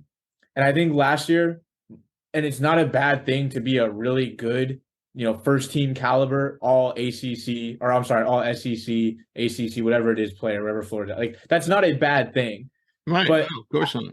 I think we might have saw last year, because his numbers are pretty much across the board, like you said, Rich, either a little bit lower or relatively the same outside of blocks. And even in his blocks, it's only a marginal increase. It's not like he's averaging 2 more blocks a game. And I think that's the thing with Colin, is this is the player he is, and this is the player he's going to cap out at. And I'm not saying he can't become a little bit better of a shooter, but to expect him to make great strides, and I'm not saying that was us or just in general, maybe we just, you get so used to in college, you come in as a freshman, and you come back as a sophomore, a little bit better, and then a junior, a little bit better. Maybe last year, that was his senior year, that was his 4th year, that was his peak, and I think that's where he's at. And to be honest, going into the Todd Golden thing, he's a USF guy. I was never a Golden believer, because I think his resume was really just like kind of off. I mean, he basically coached all throughout the COVID, and, the team was okay in the WCC. Like they weren't great. They were the 3rd best team in the WCC last year, maybe the 4th, that they split with BYU if you really didn't like USF. And so if you're just average, slightly above average in the WCC, and now you're going to the SEC, Yeah, he was definitely a surprise hire. It is not. It's not a walk in the park. Now, if you're a program like a St. Mary's or the Zags who have a 10-year run of sustained success both in the conference, I mean, we talk highly of Indiana. People forget St. Mary's beat Indiana by 20 in the tournament last year. Like, those are different standards of coaching. Few, Randy Bennett. If those guys were to ever make a jump to a Power 5, I'm full stop on board because they've shown me time and time they can do it. Golden had 3 years at USF, COVID years involved. Like, there was COVID issues. Goes to the tournament, loses in the first round, and then to make that kind of a jump into a very competitive conference, I'm not saying he can't be good. He's only in his 4th year of coaching. He's a young guy, but this was my USF last year in general, is there was just this massive overrated notion of, well, they made the tournament and they didn't really play anyone last year. Their best games were against the Zags and St. Mary's. Those were their best resume games. Who they have to play. BYU. BYU, like their best teams, their best win was against Davidson, which was early in the season, and Davidson, was an okay middle of the pack tournament team. Right.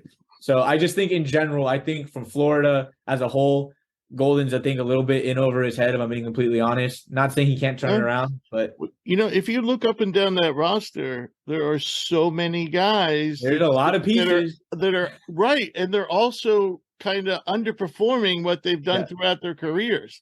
Exactly. Kyle Lofton, Alex Fudge, Marion Jones, who we talked about before. All those guys are doing worse than they like. Yeah, it's not. I just think that right now it doesn't look like he's going to last long. No, I don't think so. And again, it's such a big jump. I would have loved to see him stay at USF, build a St. Mary's-esque kind of program, and then make the decision: do I want to stay here and be competitive and compete at a high level in WCC and turn myself into a team that can win a game or two in the tournament and go from there, and then maybe jump? But you basically got a coach who, the way I look at it, had really one normal year of coaching where he went 22-12, didn't make the tournament because they didn't play anybody in his first year. They didn't make the tournament? No, I guess in his first year. He's only been in the tournament once. It was last year, but he's been there since 2019, 2020. Okay, right. So you had your first year where COVID, and then your second year still kind of COVID-esque. And so, okay, fine. So he's had one full kind of normal year of coaching, and they made the tournament, but they weren't really world beaters, and they barely got in. Like, if you look at their resume. Oh, no, yeah, they were definitely a bubble team. So, I don't know. I don't want to sound like a hater. That's a much deeper rabbit hole in terms of my disdain for some USF practices. I told you, Rich, when I first met you, I actively root against them. I was all in on Murray State, baby. The Riders or whatever they're called. But, yeah, back to Castleton. I think he's a good player. I just think, and this is something that I think we have to come to terms with, and I think we do as the season progresses, we might look back and go, this guy's basketball ceiling, at least in the U.S., might be first team all SEC center. And there's nothing wrong with that. And there's still draft potential there. There's a lot of time for him to turn it around. But, I mean, he's literally the same player he was last year. Yeah. If not a little bit worse. Exactly. So we talked about Auburn at the top, whether they were a pretender or contender. And one of the reasons why I'm not too excited about him is 2 of their players are not playing up to what I thought they would, and their draft stock is dropping. Now, these players aren't playing horribly. No. They're just not playing what I thought I would do. And I'll start with Janiah Broome. Who was a transfer from Morehead State, who I had watched a fair amount last year. And I was very impressed with his mobility, his potential on defense, and he also showed some ability to hit an outside shot. This year at Auburn, he's one of those players where I didn't think transitioning to a higher level, I thought he was still, I saw enough athleticism that, this guy's going to be okay. He's going to be fine. And he's doing okay, but he's not doing great. He was a force last year. Huh? He was a force last year. I remember him at Morehead State. I remember when he played. Right. And I remember he played Xavier when Xavier was really good. Yeah. And he had like a 20-something point double-double. I remember that game. Yeah. And he's only 20 years old. and he's like a 6'10", 6'11", thin guy. So, he has plenty of time to develop right now. Auburn has some other bigs they can throw out there. So, I think it's pretty clear, though, that Janiyah is going to have to stay another year. So I won't go through all his numbers, but, he's having a good year, especially in terms of blocks. So he's a tremendous shot blocker.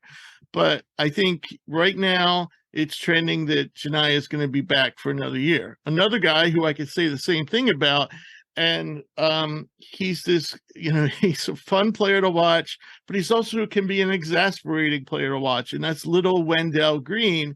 And this would also apply to Auburn's other point guard, KD Johnson. The difference between KD Johnson and Wendell is KD really likes to attack the rim. And they're both very fast and very athletic. I'd say KD is probably more athletic. And he's a fearless rim attacker. But neither of these guys are shooting well. And they're both can be chuckers. They're both averaging over 4 3-point attempts per game. And they're both shooting under 32%. So, yeah. So basically, this is why I'm not too high on Auburn, because these little guards, as dynamic as they can be, they just haven't taken the steps to improve as shooters. One other note, Alan Flanagan, who was on the show over the summer, and he had a very poor year last year coming off an Achilles injury. Alan is finally, and I'm very happy for him. I say this with, happiness. Is starting to play at his former level, and he might be Auburn's best player this year. I think if he continues to, and he might move himself into draft range. But he's definitely a 3-and-D type of guy, and very happy to see him finally regain his form. I think Allen will probably, by the season end, I wouldn't be shocked if you don't want to call him their best, the most consistent player. Oh yeah, well, just the most reliable. KD Johnson and Wendell Green. Yeah, that's what I'm saying. Like, if you don't want to say, oh, he's not the best, if you don't want to give him that title, you'll probably be saying he's the most consistent. Like Janiyah, I don't really have any gripes with what he's doing, because he's moved up, he's playing at a higher level, and he's doing what he did. 20 years old. Yeah, like he's doing what he did at a pretty competent level still. Like, he's still giving you 8 boards a game, 8.5. He's still giving you 3 blocks. He's scoring double digits. The field goal percentage is kind of a big drop off, but like, okay, fine. I chalk that up to level of competition. In a year from now, I could see him, maybe even by the end of the season, maybe not even a full year away, him being fine. But the guards, man, they really kill me. And this has kind of been an issue with Auburn the last couple of years. Going back to the guard play is always just so erratic. They're chuckers. They love to put shots up. And like Wendell, I can't speak to their entire rotation of guards, but I know like Wendell's pretty turnover prone. Like he had 4 he fouled out and had 4 turnovers against Memphis. And like, yeah, he'll get you 4 or 5 assists. I think that's what he's averaging, but it's also like, yeah, but he's averaging 3.9 assists. I'm just looking it up. But he's also averaging 3 turnovers a game. So it's like, they're not effective. They play out of control. But yeah, it's just, I can't really fully buy stock, because when the chips are down, you have to have guard play you can count on. And if I have a guard that, if you can't score, take care of the ball and get other people a chance to score. And if you can't do that, I need you to be able to score at least effectively, so we're not wasting possessions on you trying to, just put shots up. And both those guards are kind of in that weird zone of like, they could be hot. I know that Wendell had a good game against St. Louis earlier this year, but then they could also have a game where, like against Memphis, where they're like ineffective and have 4 or 5 turnovers, and you don't really look competitive with a team that's not that great. Right. Here's what I will say about Auburn. They're gonna knock off a couple of teams. Somebody's gonna be like in the top 10 in the SEC, and they're gonna knock them off. First of all, it's really tough to beat Auburn at Auburn.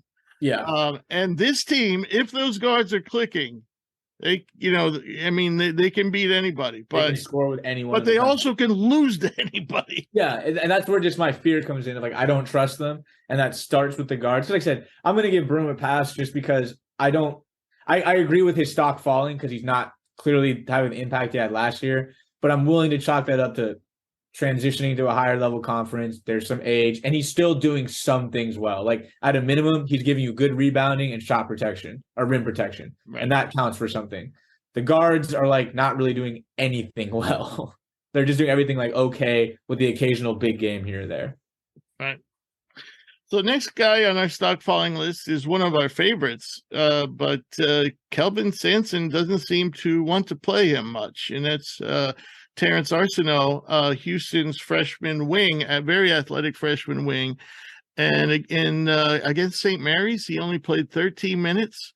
Then against Northern Florida, he played 22. But then against Alabama, even though Travion Mark fouled out of the game, Terrence only got 8 minutes in that game. So it's not so much that, I think Terrence is going to need to be able to have the stage to prove what he can do. Right now he's kind of like a borderline second round pick, but we have that based on what we think he can do. But yet we haven't really seen it except for maybe that Oregon game.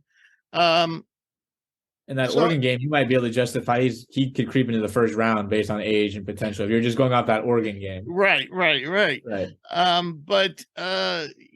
His numbers aren't bad, and he's been very impressive at times when he's played. But Sampson's not playing him much. I have no issue, and again, and this is for people listening. When we say stock falling, we're not saying it's necessarily all the players' production. Sometimes it's just playing time, injury. Like there's other factors that go into a player's stock. Like Rich, you can't have a stock rising on a guy who's not on the court. You can't play 8 minutes and have your stock go up. It's just not possible. I have no issue though long term with Terrence. I remember watching him in high school, thinking like, you know what, this is a guy that all the tools are there physically. He just needs time to develop. And I'll give Kelvin Sampson this. That's what he does. They're a developing program. Yes, a lot of those players on that roster are juniors, seniors. They don't do the one and done. They don't do they are guys who are staying for multiple years. So Kelvin Sampson is coaching to win a national title with the expectations. I think in a close game against a really good Alabama team, he probably was like, I'm not putting a freshman in there to play big minutes in these key moments. Ironically, he was getting beat by 4 freshmen. Yeah, exactly. Ironically, the freshmen were beating him. But I think long term, that Oregon game, I think, myself included, was very intriguing, and it got me really excited. And I remember watching that game going, if he's playing like this, because in high school, he was super athletic, played super hard, and the potential was there, but the offense was lagging. That Oregon game, I was like, oh, maybe his offense is more advanced than when I watched him. Fast forward, maybe not. Maybe that was just kind of an outlier. No, I think it's definitely there. I've seen him make mid-range shots. I've seen him make dribble moves. I've seen him make threes. He's got game. Oh yeah, no, he can play. He's one of my favorite freshmen. I just think this is a guy that I could totally see next year being given. Sasser will be gone. Yes. Jamal, I think Jamal is going to be done. Right, he could emerge like Sasser did last year. Yes, I think Terrence is. He's a year away from being that guy because you see the potential now. He's definitely grown and improved from high school. I can tell you all that for sure. He's shown the flashes now. Don't be surprised if next year this is a stock falling because I think Houston's just dealing with expectations of winning now. And Kelvin's probably dude, give me a year or two and I'll get you a first round pick. And I firmly believe that in a year, I could see this kid being, if it all clicks, this guy has lottery potential, in my opinion. If it all clicks, it's just not going to be this year. Right. All right. You mentioned the word one and done. And with that, we're going to talk about Kentucky. And I think we had Damian Collins on the show, and I think he may have been on stock falling once before. But it's a similar issue with him in the sense of just not getting the run. But he's never gotten the run since his time being at Kentucky, and I will be shocked if this kid doesn't transfer. And we might hear it before the season's over. I was going to ask you, Rich, what's the over-under this kid's wearing another uniform next year? Right. The odds, because there's no way he stays. Yeah, I just don't think we've seen enough for him to be a draft pick.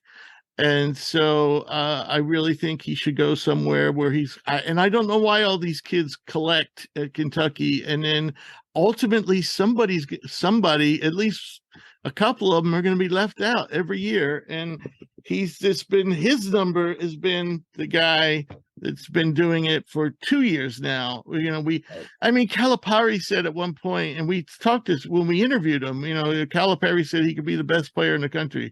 Well, the best player in the country played 6 minutes against Yale on Saturday. I was going to say, it's not even like, hey, we have big games against Michigan, we got to go with the trusted. It's like they beat earlier this year South Carolina. Okay. Yeah, right. And he played 18 minutes, and they won by 40 almost. Yeah. They beat UNF, which is North Florida, by 40. He played 17 minutes.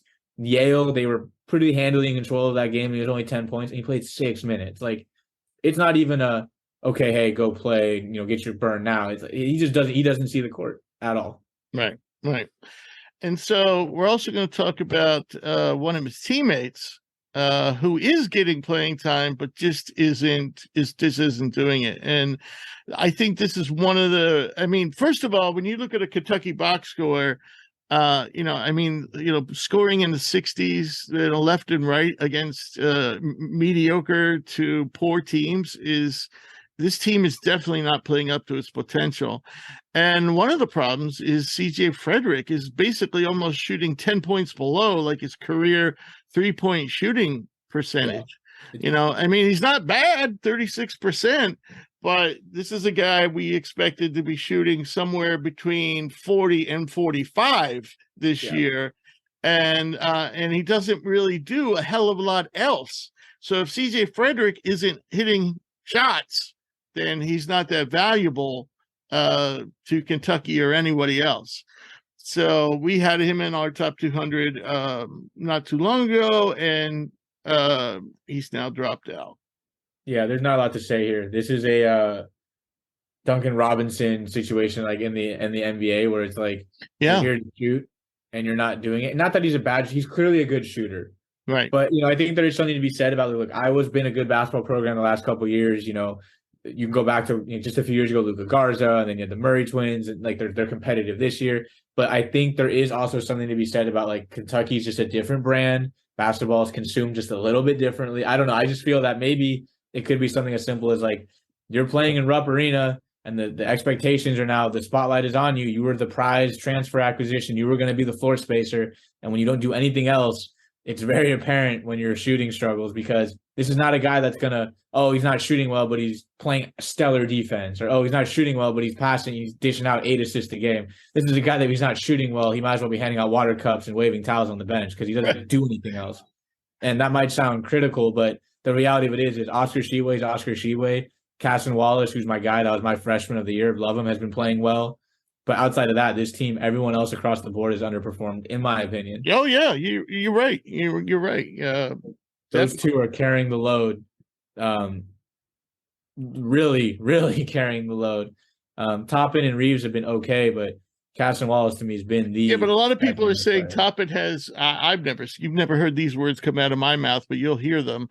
That Toppin has first round potential, and he's not playing up to par. Well, yeah, I guess if you think he's a first round pick, then yeah. But he's playing okay.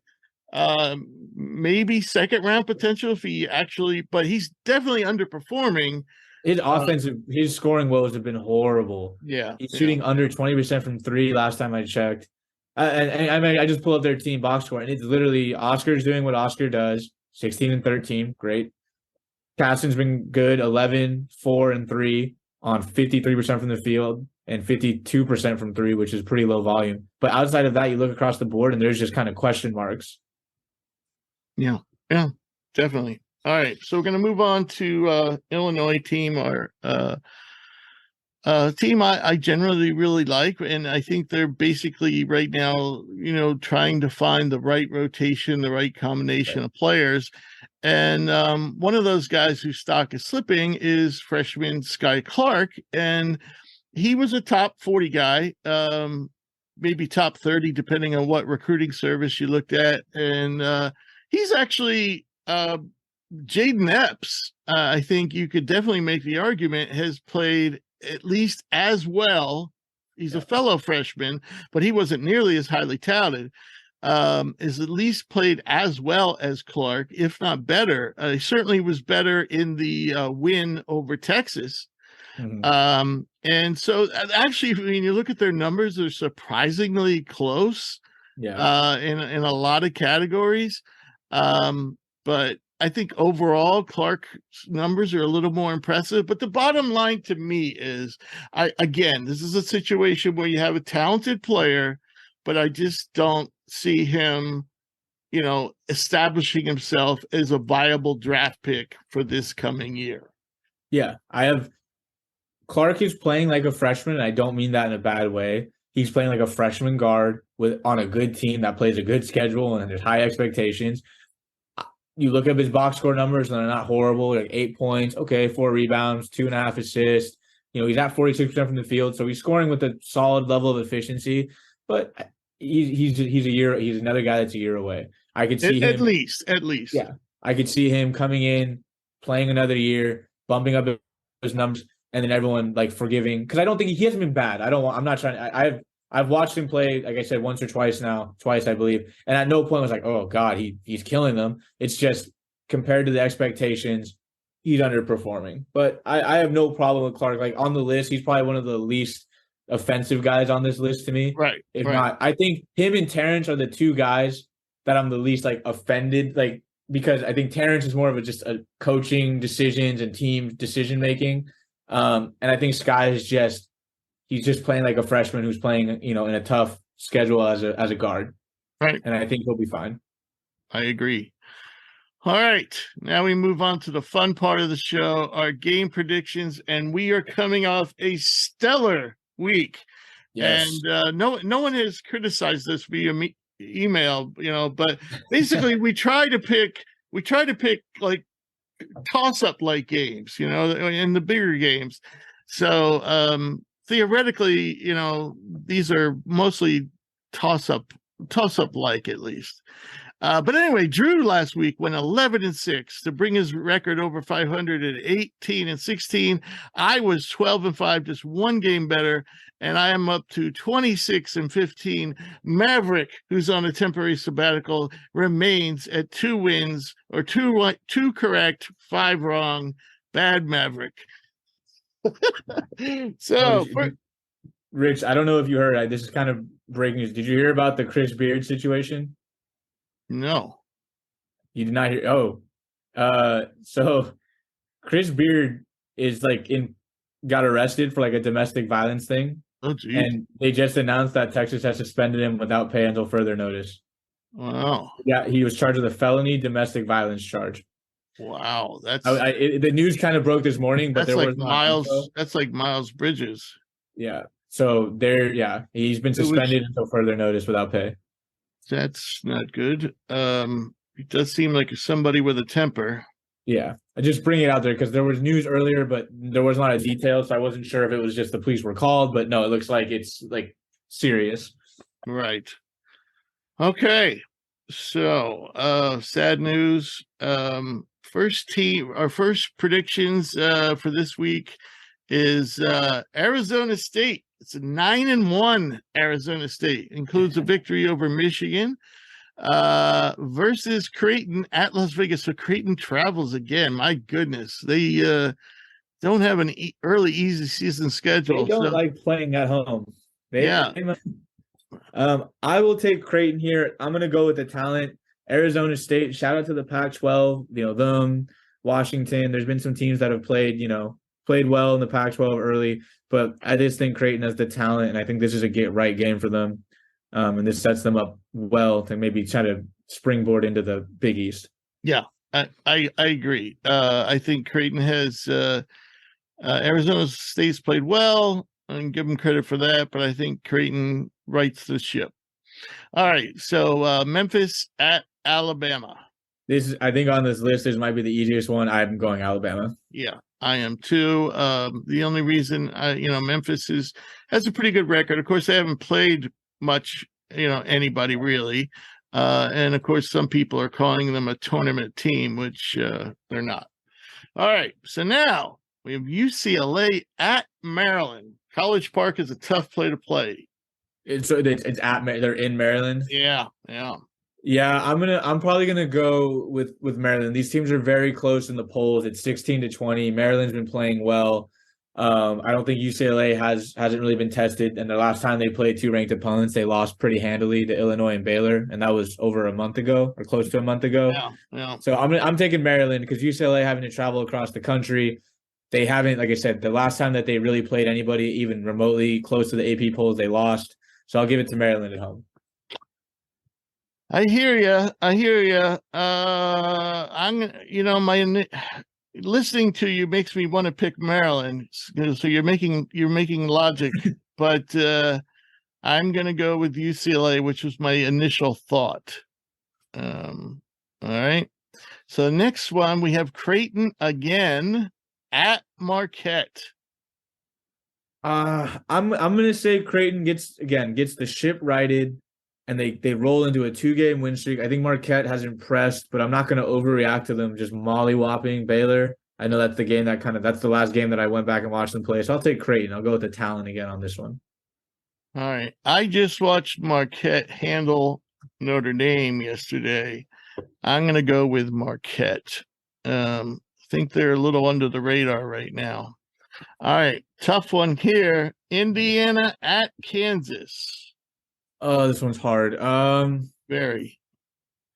I'm going to take Indiana because I don't think Kansas is anybody you can deal with Trace Jackson Davis. And I've been low on Kansas all year. I'm going to stick to those guns. And I think Indiana pulls this one out. But this one's tough because this is one game where, I think the home team's going to just have that little bit of edge that might be enough to put them over. But I'm going to go Indiana. I am too. And part of the reason was I was really impressed with the fight Indiana displayed against Arizona. Arizona basically controlled, had the lead pretty much the whole game. But yeah. Indiana kept on fighting back. It would go up, the lead would go up to 10, then it would go all the way down to 3, And I'm hoping they get Jalen Hood, their freshman star, Jalen Hood Schifino back, which will just give them that much more playmaking. All right, so here we have a Wake Forest team that's actually doing pretty well. You happen to know their record? I will look it up really quick. I got it. 7-3. They just dropped. They beat Wisconsin. Mm-hmm. Their last 3 games were Wisconsin, Clemson, LSU. Beat Wisconsin, lost to Clemson, and then lost a nail biter to LSU. And they're at Rutgers. I'm going to take Rutgers because just hearing that resume, both of these teams their last couple games have been against good competition and been nail biters. Rutgers lost to Ohio State by 1. They blew out Indiana, and then they lost to Miami, who's now ranked by 5, I think it was. It was a close game. So I'm going to give this nod to the home team. But again, this could be a sneaky good game. I'm not familiar with Wake Forest. I am a little bit more familiar with Rutgers, so I'll go with the Scarlet Knights. Rutgers this weekend played a game to forget, and if anyone taped it on their DVR, just delete it. Don't even bother. It was 44-43 Seton Hall win. They set back basketball 20 years, but I am going to go with the Scarlet Knights at home because they're tough at home. Yeah. And of course they play good defense. All right. Gonzaga at Alabama. Oh, this one hurts. They've played a lot recently.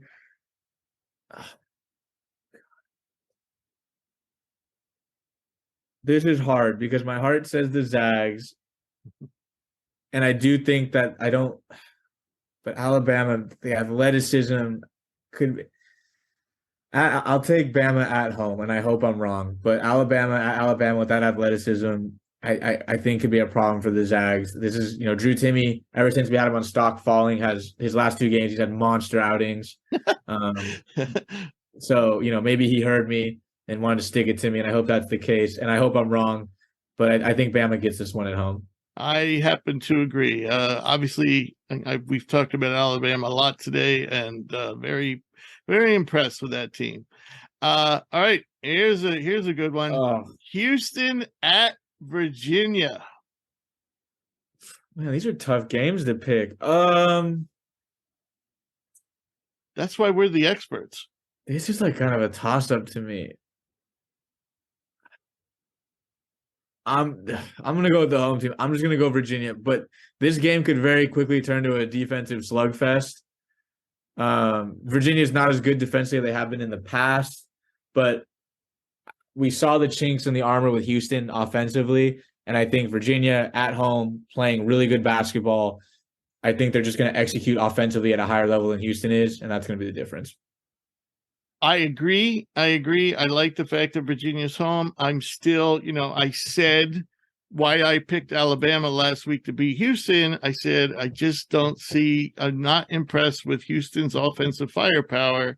Yeah. And I'm still not.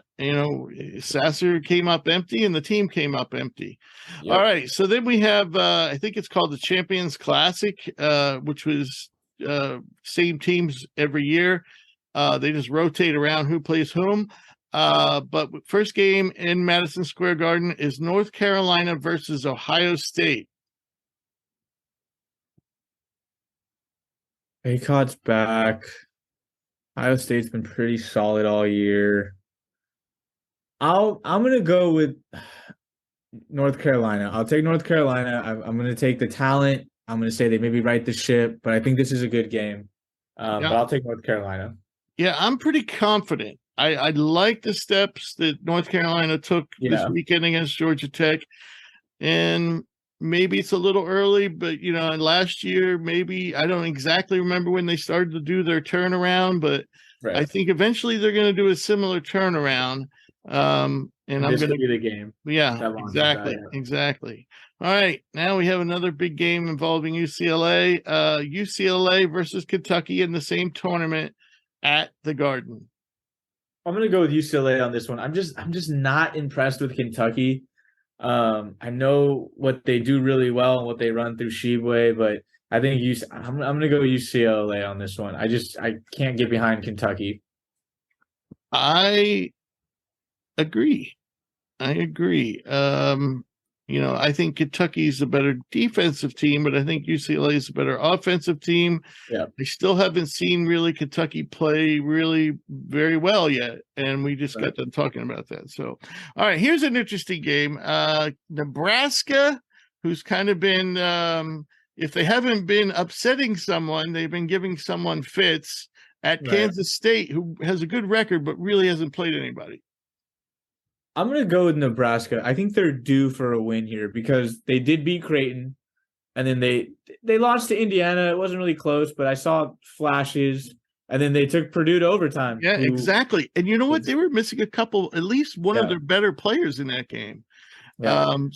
I got to agree. Nebraska seems to have something going on there. Yeah, I'm taking Nebraska. They're due for a win, and I'm willing to bet on that.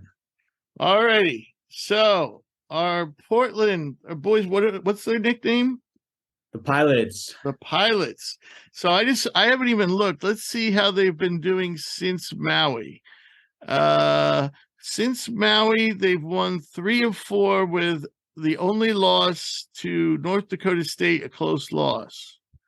So we have the Pilots at Oregon. I'm gonna go with Oregon. I think that there's a little bit of like we were looking at them with like the rose tinted glasses. They played North Carolina tough, and they played Villanova. They beat Villanova, and they played Michigan State tough, but they haven't really played anyone since. Like, actually, they haven't played anyone since. That's just a fact. Right. I'm gonna say Oregon's just better. I think. Oregon seems to have started to turn their ship around too. So yeah, I just think that Dante's gonna be the best player. They're not going to have an answer for him. Yeah. I think Oregon's going to win. Also, Will Richardson is coming off a triple-double. Yeah. All right. 2 more games. We have Tennessee at Arizona. I'm going to take Arizona at home on this one. So am I. Tennessee, just, my God, make a basket. They cannot put it together. It's a half year. It's a half year. They cannot put a full game together. All right. And our final game is Auburn, who we've talked a lot about today, at USC, who we've barely talked about at all this year. They have a 7-3 record.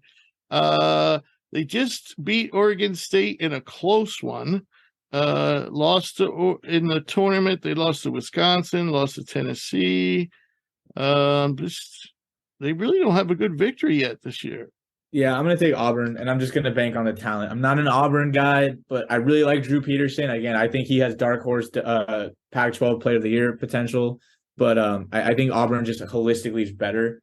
And like I said, USC they haven't won. Like, they've had some nice losses, but they don't have a good victory yet. Nice losses. That's a good way of putting it. Excellent. Well done. All right. So those are our picks for the week. Next week, we'll have our Christmas special. What do you think about that, Drew? Yeah, absolutely. You have to. It's the holidays. Exactly. And then we're going to take a little break, and we'll be back after the new year. But for this week, I definitely want to thank all our listeners and our special guest, JT Shumate. We'll definitely be back next week, and we'll have the mailbag next week. By the way, I should give you that address. That's admin, ADMIN, at hoopsprospects.com. That's where we take the questions. So we'll do a mailbag next week. We'll have another stock report. We'll have another guest. I believe that's going to be, don't hold me to this, but I think we're going to have Drew Pember of UNC Asheville, one of the leading scorers in the country, stretch big. But don't hold me to that, because you know how these guest things go. You know, we never quite sure if we can match up schedules. But anyway, so we appreciate it, folks. We will see you soon. Any parting words, Drew? Nothing too crazy. I just hope that I can stay on this right ship and get these picks right. And for all any Zags fans out there, it broke my heart to pick against them. So please don't hold it against me. I'm reverse jinxing them. They're going to go to Alabama and win by 20. I'm hoping that our picks have no impact over the actual income or outcome or income or anyone's income. If your income depends on our picks, I feel sorry for you. All right, we'll see you next week.